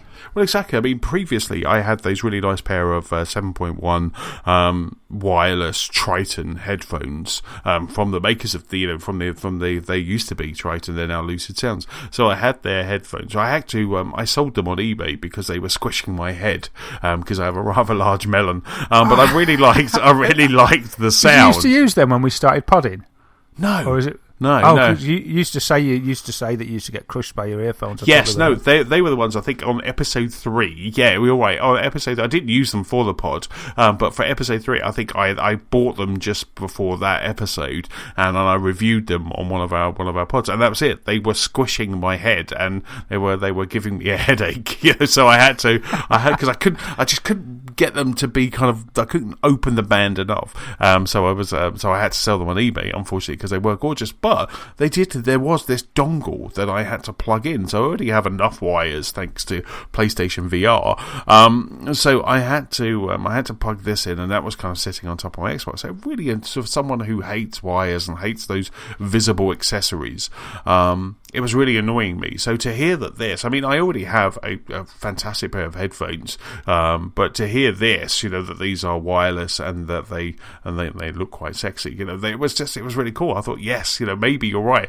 This is what's going to happen. We have we have this refresh, and maybe that Microsoft have allowed people to pair now like this rather than just it being controllers. They're actually kind of allowing other people to kind of get into that bandwidth or whatever it is, that proprietary Bluetooth or whatever they have, to allow us to do that. Because even my Bose Bluetooth headphones, I can't pair those to my Xbox One.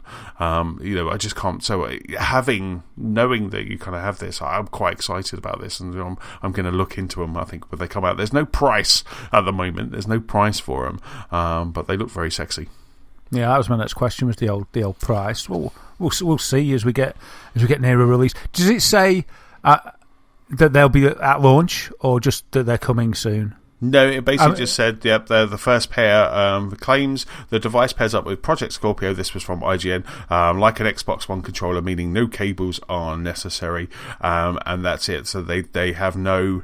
Release date, but they will be. Lucid Sounds they've sent us an email, and they said that they will be at E3. So actually, the email that came from them was actually like, "Oh, do you want to book a slot at E3 to demo these headphones?" So it sounds like they have a little corner somewhere in E3, and they're putting out slots for people to try all of their range. Because, like I say, there's a LS20, which is a wired version, and then there's LS30, which is wireless, and then LS40, which is a 7.1. And the 7.1, the LS40 is actually universal, so it works with both PC, PlayStation 4, and Xbox. Wow. And would you say, because I'm no expert in headphones at all, that the wireless could cause a bit of a loss in quality of sound, or these days is the technology up there that it's, you wouldn't really notice? Absolutely not. No, you wouldn't notice. I mean, like I say, I used to use those Triton ones, and even though they squish my melon, they my melon, man. They sounded amazing. The times that I played Halo in there, I could pinpoint where people were where someone was shooting me or throwing a bomb at me. I could pinpoint that. And like I say, I use every day. Whether it's around the house listening to a podcast or music or whatever, or on my commute, I use my Bose wireless headphones, and the sound quality is just amazing. Wow. I almost feel I'm missing out because I've never used headphones, because I always just use my 5.1 system, which, I'm sure is fine, but sometimes the way that you chat about the sound in headphones, like you just said then about pinpointing the sound like that, it amazes me that it can, like the 7.1 or even the 5.1 can be done in a set of headphones with 2 earpieces. It's stunning. It amazes me, but I've never tried it to find out. So I'm going to have to test it one day and just see, or hear, I should say, for myself what all the fuss is about, because as a layman to it, it's really strange, because I'm thinking, well, you've only got 2. You've got 1 at each side, so surely it's just left and right. How can you hear behind? I really it fascinates me a little bit. Yeah, but absolutely. You can. You can. No, absolutely, you really can. And also watching movies as well. I mean, as soon as they start shipping, which they're close to now, but there was that Kickstarter that I kickstarted, which is the OSIC 3D headphones. So I've got a set of those coming, and they are supposed to be. I know we've talked about this on the pod before, but they are supposed to be absolutely revolutionary. They are the creator of Dolby. Is one of the guys in the mix here of these headphones, and they're supposed to be kind of something else. But the 7.1 Tritons that I had, and even like my Bose headphones, I just love them. The sound that you get, like whenever I'm cooking, like making a Sunday roast, or maybe I'll be doing some DIY or doing something. Nicola doesn't want to listen to my hours and hours of gaming podcasts that I listen to, so I just stick my headphones on, and I absolutely love it, or whether I'm playing a game, I just stick my headphones on, I just really like it, I love that kind of closeness of the sound that you get sometimes. I mean, it must be crystal clear, because there's not that distance of air for it to get distorted in, I suppose. Absolutely. I mean, saying that, when I played Horizon Zero Dawn, I cranked up the 5.1 surround sound down in the movie room, and I absolutely loved that. Or when Nicola was playing Zelda the other day, and it was raining, I walked through the door of the movie room, and just above the door is one of the back speakers, and you could just hear the rain. It was just, that was lovely, but there is something quite nice about kind of a good pair of headphones. I'd love to compare the two. I'd love to compare the two one day. One day. But that's really cool. It's great that we're going to get some headphones that are, it seems it's a long time coming, doesn't it? But we're going to get it with the Scorpio.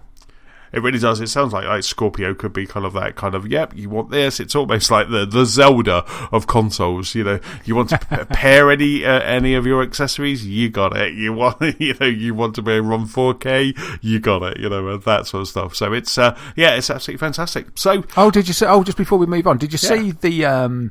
We've seen the shots of the dev kit before. Yes. And we've talked about the LED strip on the front that shows you the frames per second in real time. Yes. Did you see that there's been a bit of a clamour of customers, potential customers, of fans wanting the actual retail unit to have that, to retain? They're saying, like, please, Microsoft, leave that on. Yes. That's the feature that we want. What do you think? Do you think that'd be pretty cool? I would love that. It might annoy me because I'd be constantly looking. Yeah, I was just going to say, you say you'd love it, but as soon as it dropped to 58 or whatever, it'd niggle you. It's like when you play PlayStation Now and you think that it's kind of deteriorating, or when you're playing PC and you think that you're dropping, or even when you're watching Amazon or Netflix and you think, hold up a second, that's just lost to Ultra HD, that's gone down to 1080p. It'll be like that all the time. Yeah, it'd be an absolute nightmare. As soon as it does that kind of thing on YouTube, it's like, right, I've got to pause it, I've got to go over to the menu, and I've got to bring up the resolution and check. It's okay, it's in 2096. It's just like, but yeah, though, I do think that's quite a nifty thing. Obviously, that's the dev kit, but I would love that. To be able to just have that little kind of LED, that little kind of display that you can turn off. You can dim if it annoys you. Yeah, but just to have that would be so cool. Yeah, I'd like it if it sort of went through the resolution as well. So it sort of pops up with the 4K resolution, or whatever the resolution might be. Yeah. Cycled through it, then 60 FPS or whatever it was, and that sort of moved sort of on the fly, or just stayed at a rock solid 60 would be best. And maybe you could put your own message in. Welcome to my gaming paradise. Scrolls across the screen in Gamers of the Lost Spark just kind of scrolls across. That would be really cool. Yeah, man, that would be well cool. Worth the price on its own. Do you know what? It was really interesting last night. I meant to say this when we were talking about Forza, and I can't stop talking about Hot Wheels. But it was really interesting because there were 6 of us last night, and 4 of us were playing HDR 4K TVs. We must be the dream that Microsoft's thinking about. Well, that's not bad. What's the percent there? I'm not very good at working out percents. I can't work it out live. But anyway, 4 out of 6 Yeah. Ain't bad. Yeah, absolutely. 60%. Yeah, let's just say 60% of us were but that was really, it kind of took me at one point, because I think at one point we were teasing, and that just kind of like, oh, that's quite interesting. This must be the gaming again, it's kind of back to our echo chamber, isn't it? We kind of think that this is the norm, that everybody has every console and HDR TVs because look at the people we were playing with last night. So that's really interesting. Yeah, absolutely. I felt a little bit old-fashioned then. I don't know if you heard me. I was a bit hesitant when I said 5.1. Because I was in the back of my mind, this is how ridiculous I am. I was feeling sort of out there with it, as if I'm just a bit rubbish. I was like, 5.1 system? Sorry, it isn't 7.1 or whatever it is these days with Dolby Atmos. Dolby Atmos, is that even a sound convention? I think that might even absolutely. be No, Dolby Atmos is your 5.2.1 or something like that. Stuart from Just Had Popcorn's probably shouting at his pod player right now. Oh, he doesn't mind. He doesn't mind. I was getting mixed up with Dolby Atmos being a sound, because there's that there's an HDR convention, isn't there? Dolby Vision. Thank you. That's what I was getting. Vision sort of makes sense, doesn't it? But yeah, I was kind of like 5.1. I'm sorry about that. I've been 5.1 for about 10 years, maybe more. Absolutely. Maybe 5.1's been available for ages. I think I got my first 5.1 system in 1999. Wow. So 18 years. And that's probably why it feels a bit old to me, because I just haven't changed it. But I've never wanted to upgrade to 7.1 because I've just never had a room where it's been convenient to put those side speakers. Yes. That's the thing. When I put together the movie room, I was very tempted, but it's not a large room, so I was very tempted to add the 7.1, but I didn't. I think maybe Nicola said don't do it because where I've got my speakers in my 5.1 are just like are lovely, they're just nice and strategically placed, and so they're 7. As you're saying, you need to be able to hide them, don't you? You need to be able to that they're not there. Dolby Atmos. If I would have been a year later in doing the movie room, I would have happily jumped into Dolby Atmos and put a couple of speakers in the ceiling, because I think Dolby Atmos is quite cool. Okay, well, give it another few years, give it another few months. Yeah, you can get it then. Christmas present. Wireless. No, it's not. It's not the case of getting it. It's the case of the logistics, because all of my wiring for my speaker system is all behind coving. It's in the it's just hidden. You can't see a single wire at all. But yeah, there's some thumping sound down in the movie room. Maybe. I don't know the last time I listened to Garage House. But next piece of news, Daz, is with you, sir. It is. I was going to say a quick one, but as we said, a quick one for that one, and it wasn't quite that quick. I won't say it. But basically, some guys have finished Prey. Speedrunners, those speedrunners are at it again. They've finished Prey in a quicker time than I spent on the demo. And that you spent on the demo. But a lot quicker than you spent on the demo. I spent probably half an hour, or maybe 3/4 of an hour on the demo. But I got nowhere near completing it. I don't know if that demo, it said the opening hour, so I don't know if it just stopped after an hour, or if it just gave you could spend as long as you wanted in each room until you did what they saw was the first hour. Anyway, that's sort of irrelevant. But the speedrunners have been at it, and what they've done is they've used, that glue gun that you can get? Yes. Or, yeah, you can sort of, and you can fire a blob of glue at the wall, and then you can climb up onto it and use it to get, get over obstacles and things like that. Well, they've used it to traverse not only obstacles, but just to sort of glitch their way out of the confines of the game. Wow! From the look of it, I've watched a couple of these speedruns now, and it looks kind of really easy to just sort of walk out of the game, the confines of the game. It doesn't look very protected, the invisible walls that we used to. It's kind of like, you just, if you can get over that wall, then you can just step back and see the whole sort of 3D world from a distance. It's really bizarre. So anyway, the article that I saw that made me look at it was that some guy had completed it in just under 20 minutes. What? And I was like, what, the whole thing in 20 minutes? And so I watched a bit of his stream on YouTube, and I was like, wow. And he was using the glue gun to basically just traverse through. First of all, in that first area that you'll remember, the bedroom area, he went in the bathroom, he got a chair, he moved it to the side of the wall, jumped on the chair, jumped on the light in the bathroom or something, then hopped onto the ceiling, and then just ran over the ceiling, just ignored everything that you had to do in the game, and because the game seems to trigger events by where you are in the map, you don't have to have put on the suit or anything, and he hadn't done. He's running around in his pants. He just got out of bed, and he just sort of scaled the wall, ran over the ceiling, got the key card, went through the first door into the bit that I saw. As soon as he got the glue gun, he just started blasting glue on the sides of the walls and using them as steps and just climbing and climbing and climbing the whole space station. Wow. And I was just like, wow, I can't believe that. I mean, you wouldn't get much fun doing it like this. No. But, you wouldn't buy a full-price game and try to do this, I don't think, is your first go. I'm presuming he's already completed it and enjoyed it. But I was just like, wow, and just the way that they found the limits or lack of limits within the game and exploited it was amazing. So I was watching this, and he just found some massive giant wall that the whole game, the levels of the games, the different levels in the space station were hinged on it, I think. And he just climbed the whole thing, and he said, oh, this might be a bit boring, you might want to fast forward. And he was like 10 minutes or 5 minutes or so just doing steps with this glue gun and just climbing the perimeter of the game world to the top. And then I fast forwarded it to about 19 minutes, and then he finished it. He just went up to this computer and he did something, and it said, yeah, game finished. I was like, wow. Then I was reading the comments, and then some guy posted another guy's finished it in 11 minutes. What? So I thought, I was impressed with the 20, so I watched this guy's video, and yeah, absolutely, he did it in 11 minutes 54. So I watched a bit of that stream, and he had a different method of doing it. It started the same, and then he found a different way through the maze of going out of bounds of the game. And he finished it in 11 minutes, well, nearly 12 minutes. Wow. And I was like, wow, I probably was undecided that I was bored before 12 minutes was up. So, wow, yeah. I mean, people completing Prey in that time. But it's kind of like, when like Bugs Bunny used to run out of the cartoon.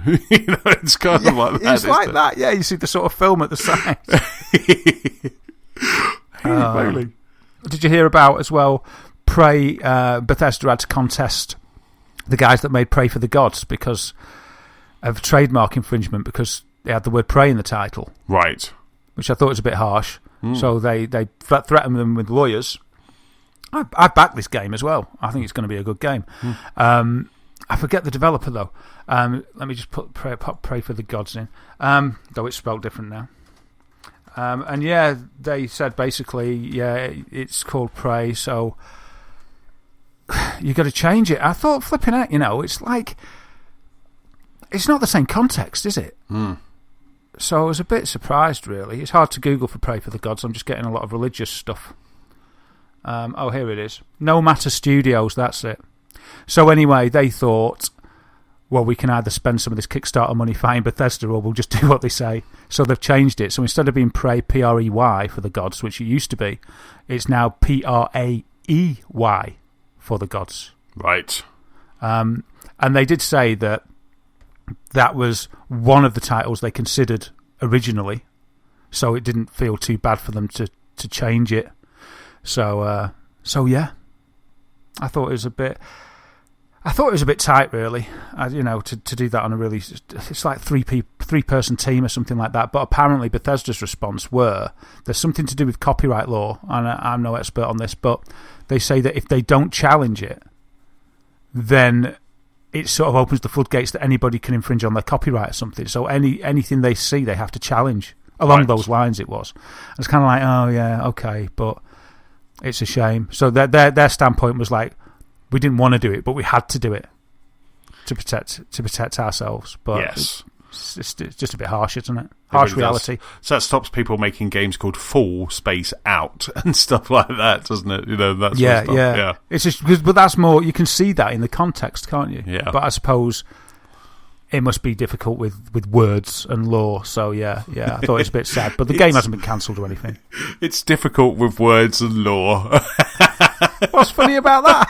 It just really makes me laugh. Right, next piece of news is with me, and this is so it's holiday season that has already started. We're pre-E3, that hype, the rumble, the first screenshot, etc. has started to happen, and fresh out the gate is is Assassin's Creed. Now, we haven't had Assassin's Creed for a while, but this week on Reddit, posted by a user on Reddit, was a screenshot, an off-camera screenshot.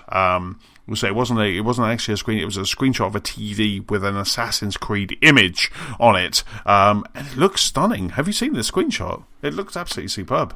I'm sick of Assassin's Creed every single year, all the time, all the same thing. But sick of it. I'm only joking. I just thought I'd try and sound like everybody. Yeah, I've seen it. It looks really good. This looks absolutely superb. So it's now been confirmed by both Eurogamer and Kotaku that this game at the moment is codenamed Empire, and that it's going to be set in Egypt. Now, it's quite interesting because the image that was shot, and I'll stick a link to the image in the show notes, reveals a mission called Assassinate the Crocodile mission, and it also includes the following text, which is "Follow Shadia to Canut's villa." Now, Canute was Queen of Egypt and the wife of King Unas, who lived during the time of the 5th dynasty in Egypt. So this is kind of confirming that it's going to take place. Potentially, some of the missions, maybe some of it, is going to take place in Egypt. So this is something, and not only that, but it looks like sailing is back. So watch out, Sea of Thieves. You've got competition. They've seen it in Sea of Thieves, going, "This looks so cool. We should bring back sailing," because they show the character or a character kind of on a boat.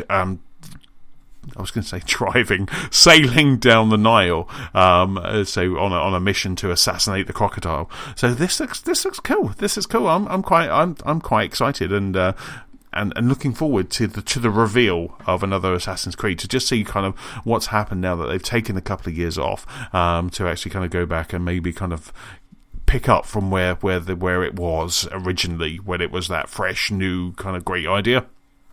Yeah, that's cool. Apart from all that nonsense that I was saying before, yeah, I'm looking forward to it. I think I'm just about ready for another one. I'm still getting over your massive range of historic knowledge. Well, thank you very much. About ancient Egypt and King Canute. Wow, mate! I never knew you knew all this. Last week Indiana Jones from now on. Exactly. Last week it was Ghana's hype cycle. This week it's Egypt. The realms of your knowledge never cease to stagger me. Tune in next week for more historic knowledge. But yeah, I like the idea that it's set in Egypt. It's a prequel, isn't it? Because this is the furthest back in time that an Assassin's Creed has ever been. Yes. I sort of hope with the Egyptian setting. I don't know. I just feel a little bit of like Tomb Raider, that maybe we'll get to pillage beneath the pyramids and beneath the city of wherever we are. Maybe there'll be a bit of underground sort of swashbuckling in there. But the other thing is that these Egyptian towns, from what I remember, and you might be able to correct me if I'm wrong, but they weren't that high, were they? They weren't towering cities, apart from the pyramids. Yeah. So the only thing you can scale is one of the 3 pyramids. Yeah, you've got 3 pyramids and the Sphinx, but the rest of it is just one-storey houses with flat roofs. But every now and then there was probably a tower, a lookout tower. So with a little hay, a strategically placed hay bale. Yes, a hay bale. Yeah, underneath it you can sort of jump into. But yeah, it looks good. I mean, the screenshot. It's cliche now, isn't it? But it looks lovely. The water looks really nice. The sun sort of rising or setting in the distance looks nice and impressive. It looks okay. It's interesting that they've brought back presumably the battles. Do you think there'll be ship battles in there or just sailing? I don't know. I mean, like I say, I think the last time they had this was Black Flag. Yeah, it was, and I was so surprised that after that they went away from it because it was so wildly popular, because it was something different, and then it kind of went back to the same. But I loved it in Black Flag, especially the shanties as you sailed the 7 seas. It was awesome.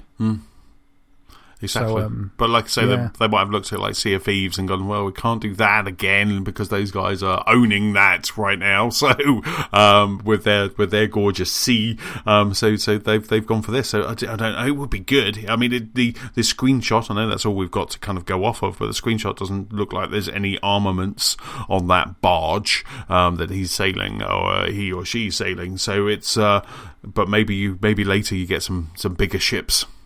Also, I think it's interesting that it's a prequel because I haven't got a clue where that story's going. I think by the end of the first game, I didn't have a clue where the story was going. And after trying to work it out, I've given up, by the way. I don't care. I just enjoy the games. But I don't think Ubisoft have a clue where that story's going. So it's kind of like, what we're going to do? Well, we'll make a prequel. We don't have to worry about where the story's going. But when you say it's a prequel, I guess that's because it's set. Because I guess with the main game, like when you're outside of the when you're outside of that, Animus. It could be kind of it could be a sequel. It could it could be that they've learned their lesson, and instead of just having one time period, maybe you're jumping between multiple time periods. That could be absolutely true. I think that would be genius if you could have more than one period. You know, you're in Egypt for one bit, and then sort of ancient China for another one of the same game. You know, instead of just having one just set. How refreshing would that be? And you're absolutely right. The present day bit could absolutely be a sequel, and all they'd need to say would be, "Yeah, we've got some key information, but we need to find that out. It goes back further than we thought before."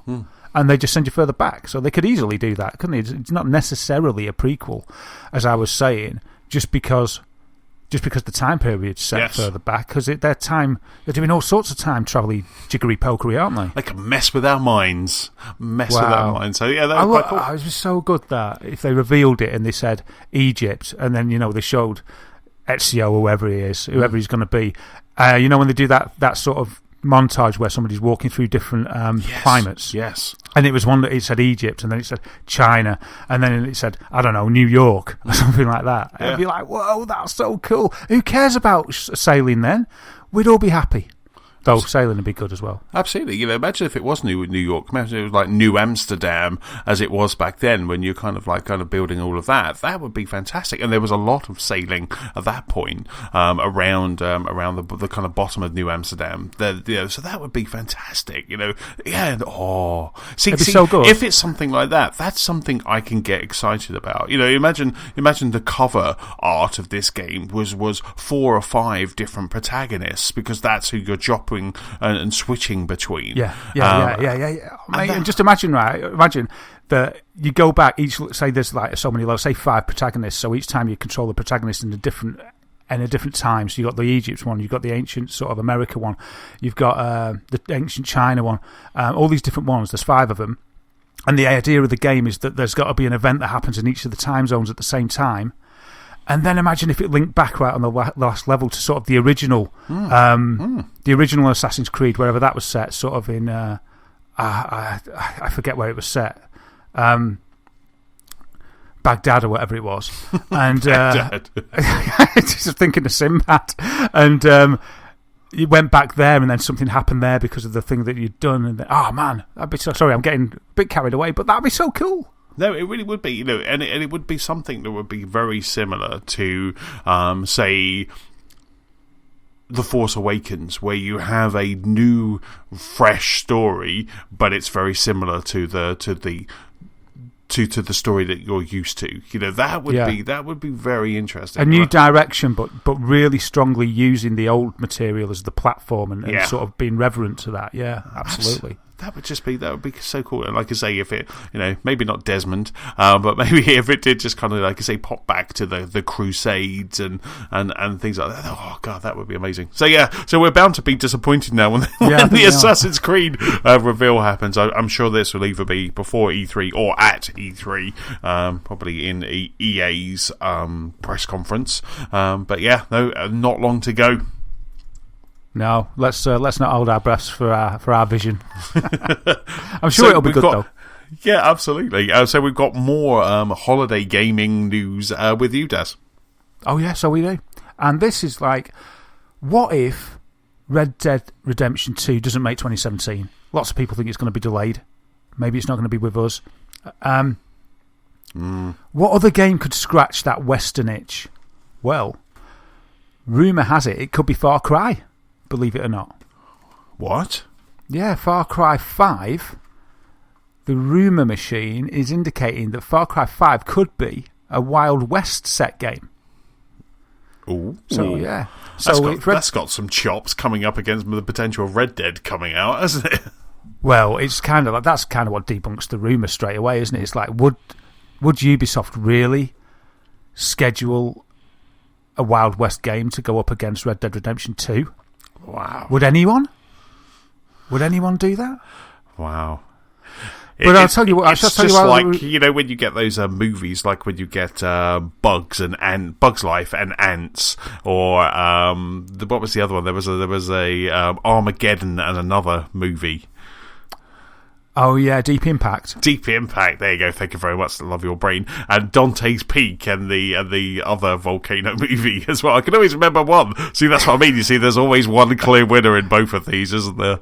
Yeah, absolutely. Though I did like Deep Impact. The reason it's all right. It's okay. The reason the rumour mill started is because there was a newspaper report from the Great Falls Tribune, which is part of the USA Today network, that mentioned that there was a film crew in Montana making a live-action trailer for a video game set in the Old West. Cool. So everyone just naturally thought it was going to be Red Dead. But then some of the fans did some more investigation, and it turned out that the producer involved in this worked at Ubisoft. Right. Not Rockstar for Red Dead. And that some of the crew were French. As well. Yeah. And then the newspaper reported as well that the producer, Jeff Guillo, I hope I'm saying that right, said that the game is the sequel to an existing global franchise and that it will be released in September, which could fit with Assassin's Creed, but it fits with Far Cry as well. Wow. So there's plenty of others, unless our idea about Assassin's Creed, right, is true, and one of the histories that you visit is the Wild West. Oh, that would be so cool. Oh, mate, imagine that. But the rumour mill hasn't gone sort of as convoluted as us, and they just think that maybe it could be Far Cry, or even, what was that other game that they did another game. I think sure Ubisoft did a cowboy game. Can't remember it now. It's going to do my head in. Never mind. Don't worry about it. So yeah, there's a slight chance that Far Cry 5 could be a spaghetti western type game. But I think it's only going to do well if Red Dead Redemption is delayed. Wow. Were you thinking of Call of Juarez? Yes, thank you. You're welcome. It takes a while. My SQL Server brain takes a while. It needs re-indexing. That was Ubisoft, wasn't it? It was, yes. Thanks, mate. Yeah, that was an okay game in its day. So yeah, I suppose it could be a sequel to that. But even whatever it is, if it is by Ubisoft, it would just seem really sort of counter sense, really, to go ahead and schedule it for round about the same time when we're expecting Red Dead Redemption. Or maybe at start of development they didn't know. But I tell you something, once they found out, you would think they'd certainly delay it. If it wasn't ready for releasing earlier, you'd just delay it, wouldn't you? Exactly, but Rockstar have been very quiet, haven't they? We had that one trailer on Red Dead, didn't we? Where it just kind of showed that it was almost like an atmosphere piece on Red Dead, and we haven't seen any more since. And they don't really do E3, do they? So no, but that's Rockstar, isn't it? That's the way they are. You know, they're like. I do feel I can rely on Rockstar. I saw, a little bit like I had that expectation with Prey with Bethesda. Yes, because there's like a golden seal, like Nintendo's golden seal of quality. But with Rockstar, it's there. It's even more there, if you like. So, but I think everybody, and I think many people feel the same, don't they? Because of their past works, it's just that. They don't have to. They're sort of the exception that proves the rule. They don't have to give out any code. They don't have to give out any interviews. They just don't. They just keep themselves to themselves, don't they? And beaver away. And then touch wood that it carries on. They bring out something that we're all just drops our jaws. And hopefully they will again. Red Dead looked beautiful. Yeah, it really did. And imagine seeing that on Scorpio or PlayStation Pro. Oh, mate, that'd be amazing. So one way or the other, if Red Dead's delayed. Because there'll be a lot of expectation for a Western game. And if Ubisoft were to drop a Far Cry 5 set in the Wild West with that open world, it could scratch an itch for a lot of people. I'd certainly be interested. If I thought that Red Dead wasn't coming out for another 6 months or something like that. And then I suppose we'll just have to contend with comparing it to Zelda. Yes. Because by that time we would have probably had the extra Zelda DLC as well. Yeah, absolutely. Yeah, definitely. Just when we thought we're out, they pull you back in. Superb. And that's about it for all of our regular news. So now it's time to head over to the VR news desk for the latest in VR. VR desk.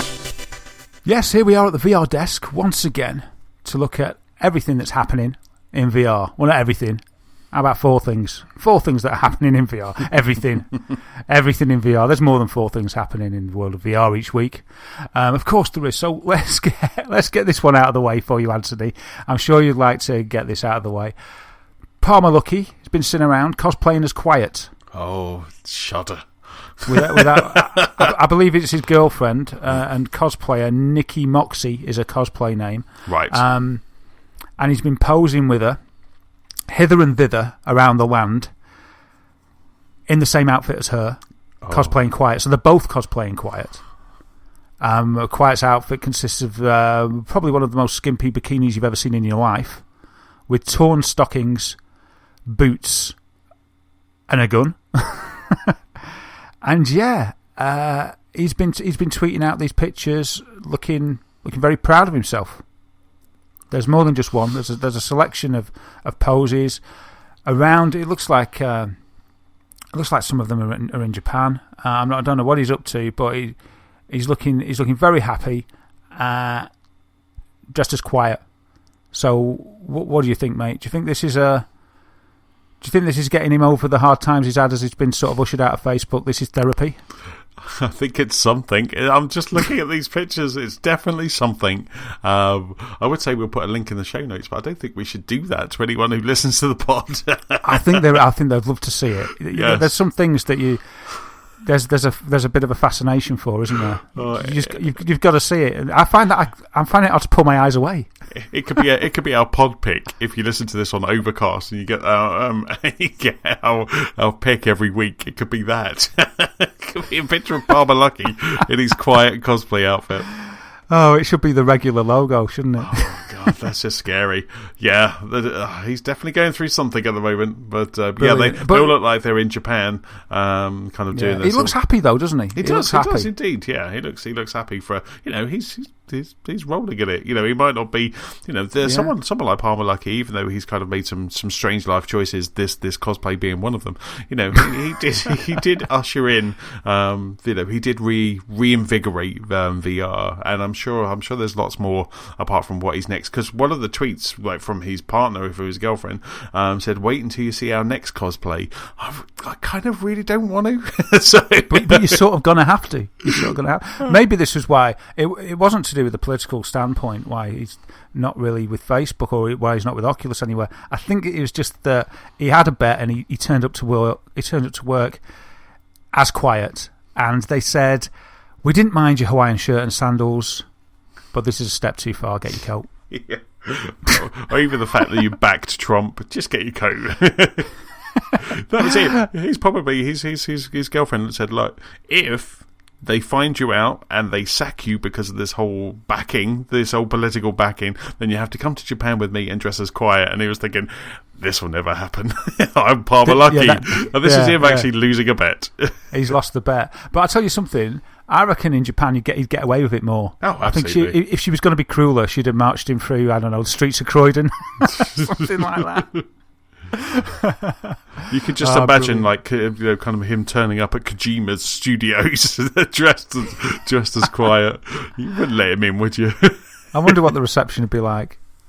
I reckon Kojima would welcome him with open arms. Yes, indeed. Full of appreciation for... Because that's why he designed Quiet, to be cosplayed. Indeed. To sell merchandise and promote cosplay. Yes. Brilliant. So that's the Palmer Luckey bit. Awesome. Out of the way. We can put that behind us now, but we can also put it in the show notes for you lucky listeners to have a look at. Just look it up. Just look it up if you can't wait. Now we've also got some optimistic words for the PSVR owners out there, of which you're one of them. If you're feeling a little bit left out, a little bit lonely with a lack of content, Simon Benson, the director of Sony's Immersive Technology Group, has had an interview with MCV and he's given you some words of comfort. So here are his words of comfort. He says, "It is still very early days, but we have a better feel for the demand of VR gaming, so we are planning to increase production." He also said that demand's been a positive sign for the future of VR gaming. And he spoke of an unprecedented demand from developers who want to get involved with making content for the PSVR, which makes it further surprising about a lack of content, doesn't it? Mm-hmm. And he went on to say, "To be honest, we have so many VR developers approaching us that we don't see getting more developers to make VR content is an issue currently. In the first few months of PSVR's life, there are already around 100 VR games and experiences on the store, with lots more in the pipeline." Yeah, so the schedule isn't that great at the moment, but that's probably to be expected because they're going to be holding it back for E3. So we're just going to have to wait and see. But in that interview, he does seem to hint that there's great things coming. Greatness awaits. So there you go. But just the fact, they wouldn't be increasing production if they weren't, if they didn't have a plan, would they? If they decided it was a bit of a dead duck, they'd just sort of sidestep out of the room. But like you say, it's on E3 where we're going to see, aren't we? We're waiting for them to sort of make a bit of a fuss about PSVR. And if they do that, I think, we can get behind it and believe them. But if it's sort of left in the shadows, so E3 will be a bit of a tell, won't it?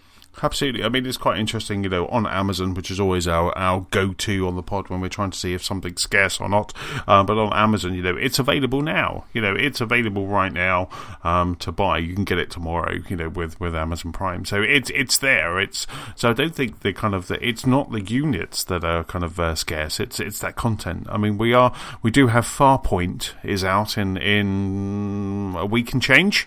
So we haven't got long till Farpoint comes out. But whether people want to pay an extra £70 for something onto their PlayStation VR that they probably haven't played since they bought it, so it's an interesting one. But like I say, I think for me, I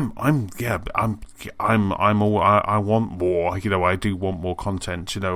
There was a crazy experience that was out on the Dash that I almost bought, and I think it was called Nog, and that. Oh yeah, I've seen that. Yeah, that looked absolutely crazy. That can be played, I think, in VR and not in VR and outside of VR as well. So there's both of those. But for me, I really want at 2 a.m. on Monday, when the E3, not this Monday, but when it happens in June, I want to be able to put on my PlayStation VR and watch that showcase that they put together, the media event. I want to be able to watch that in VR. And the fact that the invites have already gone out and they're not touting that now, whether they're not going to, because obviously that's an invite to someone to come and sit there, so you don't need VR when you're actually there. But I need them to say it's going to be in VR. I sort of think we might have had some fanfare about it by now. Yeah, but let's be optimistic and give them some time. Yes. These things are starting to happen. I read today that the PGA golf guys, for the first time, have hooked up with some 360 VR people, and they're broadcasting, I don't know which tournament, but a big golf tournament live in 360 so that you can explore it in VR while it's actually happening from all different key points of the courses. So I thought that was pretty cool. That's pretty cool. Yeah, that's really cool. And if you're a golfer, I imagine that'd be pretty awesome. Which I'm not. I've yet to try golf. I might be the world's best golfer. Just never tried it. But yeah, I thought that was really cool. By the flag or by the teeing off point. See, I know a little bit. But like you say, it's really good that Sony are actually saying that they're putting more units out there. That they're ramping up production. They've got a demand. Yeah, they say they've got a demand that they've seen, so they're up in production. They say they're being overrun with developers wanting to do content, so that's not an issue. So I'm really crossing my fingers, and I really am now, literally, as I say this, that it's just a bit quiet because they want to do a big reveal. Mm-hmm. And that's what I'm hoping for. Like you say, we've got Farpoint coming, we've got Star Trek Bridge Commander coming, or Bridge Crew, Star Trek Bridge Crew coming as well. Mm-hmm. The reports I've heard on that are really positive. It's sort of system seller level of praise for it, but probably won't be everyone's cup of tea, but maybe it will. I think the kind of guy that would buy PSVR would probably be quite interested in a game like that links us all up and cross-platform. But that's it, so it isn't much. So, yeah, E3, it's your move, Sony. Absolutely. And while we're talking about PSVR, they sent out a batch of emails confirming that Star Wars Battlefront 2 would be PlayStation VR compatible. Oh, yes. And I've seen remember we talked about this a few pods ago, that there was a hint from the studio that worked on the original piece of VR Battlefront software, that they were working on something really exciting for Battlefront 2. And then Sony have sent out this batch of emails. I might have even had it myself, actually. But a few guys have reported it on different feeds that I read and shown pictures of this email that they've got where it says Star Wars Battlefront 2, and underneath they've got the banner, that logo, PlayStation VR compatible. It's really funny. People thought it was fake at first, but then people proved that it wasn't. It was actually from Sony. People have had this across Europe. Yeah, they've had it across Europe in different territories. It's been sent out by PlayStation UK. And Sony, so Upload VR started to cover this story, and they sent out a query to Sony to ask them what was going on. And Sony replied to them and said, "We are aware that a recent PlayStation promotional email indicated that Star Wars Battlefront 2 will be PSVR compatible.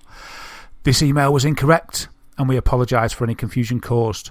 While there is PSVR gameplay available as downloadable content for Star Wars Battlefront, released in 2015, nothing has been announced regarding PSVR support for Star Wars Battlefront 2. Yeah, we know nothing's been announced, but you just messed it up. Yeah, you've just fluffed it. So you've just announced it by sending out the wrong email. See, the optimist in me is like that will be a reveal at the PlayStation experience, going, Xbox might have Scorpio and it might look better over there in your 4K, but we're going to have PlayStation VR support. We're going to have PSVR, but will they have it exclusive again? Because they had it exclusive this time, but do you think they would have it exclusive again? Surely, HTC and Oculus would want a piece of that Star Wars goodness. Yeah, but Sony's got the most VR HMDs. They've got the biggest install base of both consoles and VR units. I wouldn't say they've got more money than Facebook, but it'd be sensible to hedge your bets with them for a second exclusivity. Why not? Why not? Indeed. Why not? Because I don't know. I just think it'd be the wise thing to do because of the install base. I think you'd be looking at better sales of it there. I mean, we still haven't seen the Battlefront 1 VR experience come to the other HMDs yet. So maybe that one is exclusive and that's it. Maybe it's just Sony. And I just don't think it wouldn't sell the game. I don't think on the PC, regardless of your Oculus and Vives. I don't think it would sell. It probably would sell the game to the owners of those HMDs like me. But both of those, if everybody that had an Oculus and everybody that had a Vive bought it, it wouldn't equal if everybody that bought a PS4 bought it, because there's 50 million PS4s out there. So yeah, I think that, the sensible thing, unless they're being charitable, which I don't know if that's up there in EA's priorities. Well, it was free. I mean, for the PSVR owners, it was free, wasn't it? Yeah, but there must have been a deal there to secure that exclusivity, mustn't there? Oh yeah, absolutely. Sony have a brand new platform. They have Star Wars. Everybody loves Battlefront. So you secure that, and that makes your, like I say, it's not a system seller like Zelda. But if you have a PlayStation VR, then you might go out and get that game because you can probably pick it up quite cheap now. And I think at the same time that they released that, they also had a sale on the PlayStation Network where Battlefront was a little bit cheap as well. So it was all, the stars were aligned for you to just make that impulse purchase on a Friday night and go, I just do it because I want to see this VR, and it was absolutely mind blowing. With that Batman, it was just absolutely incredible. Yeah, absolutely. And I thought I was going to get a go at Game Mania because they had a few PSVRs there. Game were there demoing PSVR units for free. They weren't charging. Did you go up to and go, how much are you going to charge me for this? No, I didn't. But I did go up to him and I said, have you got Star Wars Battlefront VR experience on here? And he went, nah, sorry. And I went, okay, saves me queuing up then. Because I would have queued for that. So off I went, still having not explored that experience. Never mind. Get your butt to Tunbridge Wells. We've got beer. We've got the Pantiles at PlayStation VR. I'm there, man. I'm there. You had me at beer. At PlayStation VR. You had me at PlayStation VR. Yeah, mate. Yeah, man. I will. I will do it one day. I will do it one day. One day. One day. One day we'll meet. And so the final piece of VR news I've got for you this week is probably the most unexpected use of VR at a theme park yet. And that use is coupling up VR with sliding down a water slide. What? Yeah, so Galaxy Water Park in Bavaria are pairing VR with going down a water slide. And what they're going to do, they're looking into this at the moment. They're going to give the guys this is a proper physical water slide that people go on at the moment. Mm-hmm.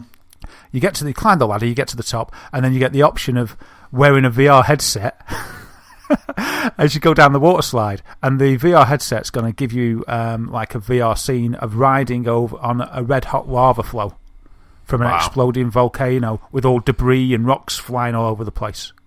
So Malcolm Burt, who's from Australia, Queensland's University of Technology, who's working on this project, said, essentially, I could have done an Aussie accent then, couldn't I? Essentially, it's a water slide. Essentially, it's a water slide. No. When you ride, sorry, mate. Essentially, it's a water slide. But when you ride, you're wearing virtual reality goggles, which totally intensifies many elements of the experience. Using research into VR immersion and how to trick the brain into believing it is in danger, every twist, turn and launch is magnified, and it definitely makes for more of an adrenaline kick. Right. Do you think it gives you an adrenaline kick when you get electrocuted because you've got a massive AC power adapter going down the slide with you or something? I mean, how does it even work, man? They've probably got a lot of work to do to secure the VR goggles against waterproofing, bumping against the side. But if it's like a Galaxy, if it's like a Samsung Galaxy, that's attached, then they're waterproof anyway. Oh, okay. So it could. But are the well, I suppose they'd have to make the HMD bit then. Yeah. That'd have to be watertight too. Well, that's just a holder, isn't it? So this isn't so unusual then. It could easily be done. Yeah. They just add some sort of goggles type rubber around the side of the HMD. Mm-hmm. Make sure it's tight enough. Stick your waterproof phone in, and away you go. Sounds easy. Jobs are good, and you can do that at Blackpool this weekend. I could do this at the swimming baths. Jaws. You need kind of AR rather than VR. You just see Jaws coming out of the water. Yeah, I don't need Malcolm Burt from Queensland's University of Technology to help me sort out sticking an HTC phone in an HMD and making it waterproof at the sides with a bit of tape. Hey, Chesson's done that for you. Crikey. Well, that's it. That's all I've got for you. Awesome. Excellent stuff. And so that's it as well for this episode. So big thank you, as always, for listening. Don't forget, you can keep up with us at gamersoflostspark.com. You can also find us on Facebook, on Twitter, we're at LostSparkPod. You can find us on YouTube and the Gamers of Lost Spark PS4 community and Xbox One Club. Daz, where can people find you online? You can find me online as Wythermator on PS4, Xbox One and Twitch, Dazagamer on YouTube, and at Dazwitham on Twitter. Excellent stuff for me. I am Chessman on Xbox Live and also Nintendo Switch. I'm PS-Chessman on the PlayStation Network and Chessman UK on Twitter. Don't forget, if you have any feedback, please send it to our email address. That's feedback@gamersoflostspark.com. Also, if you're feeling generous, please leave us a review or subscribe on iTunes. Well, that's about it, guys. We'll catch up with you next week. Daz, time for some Forza. Oh, yes. See ya. Bye.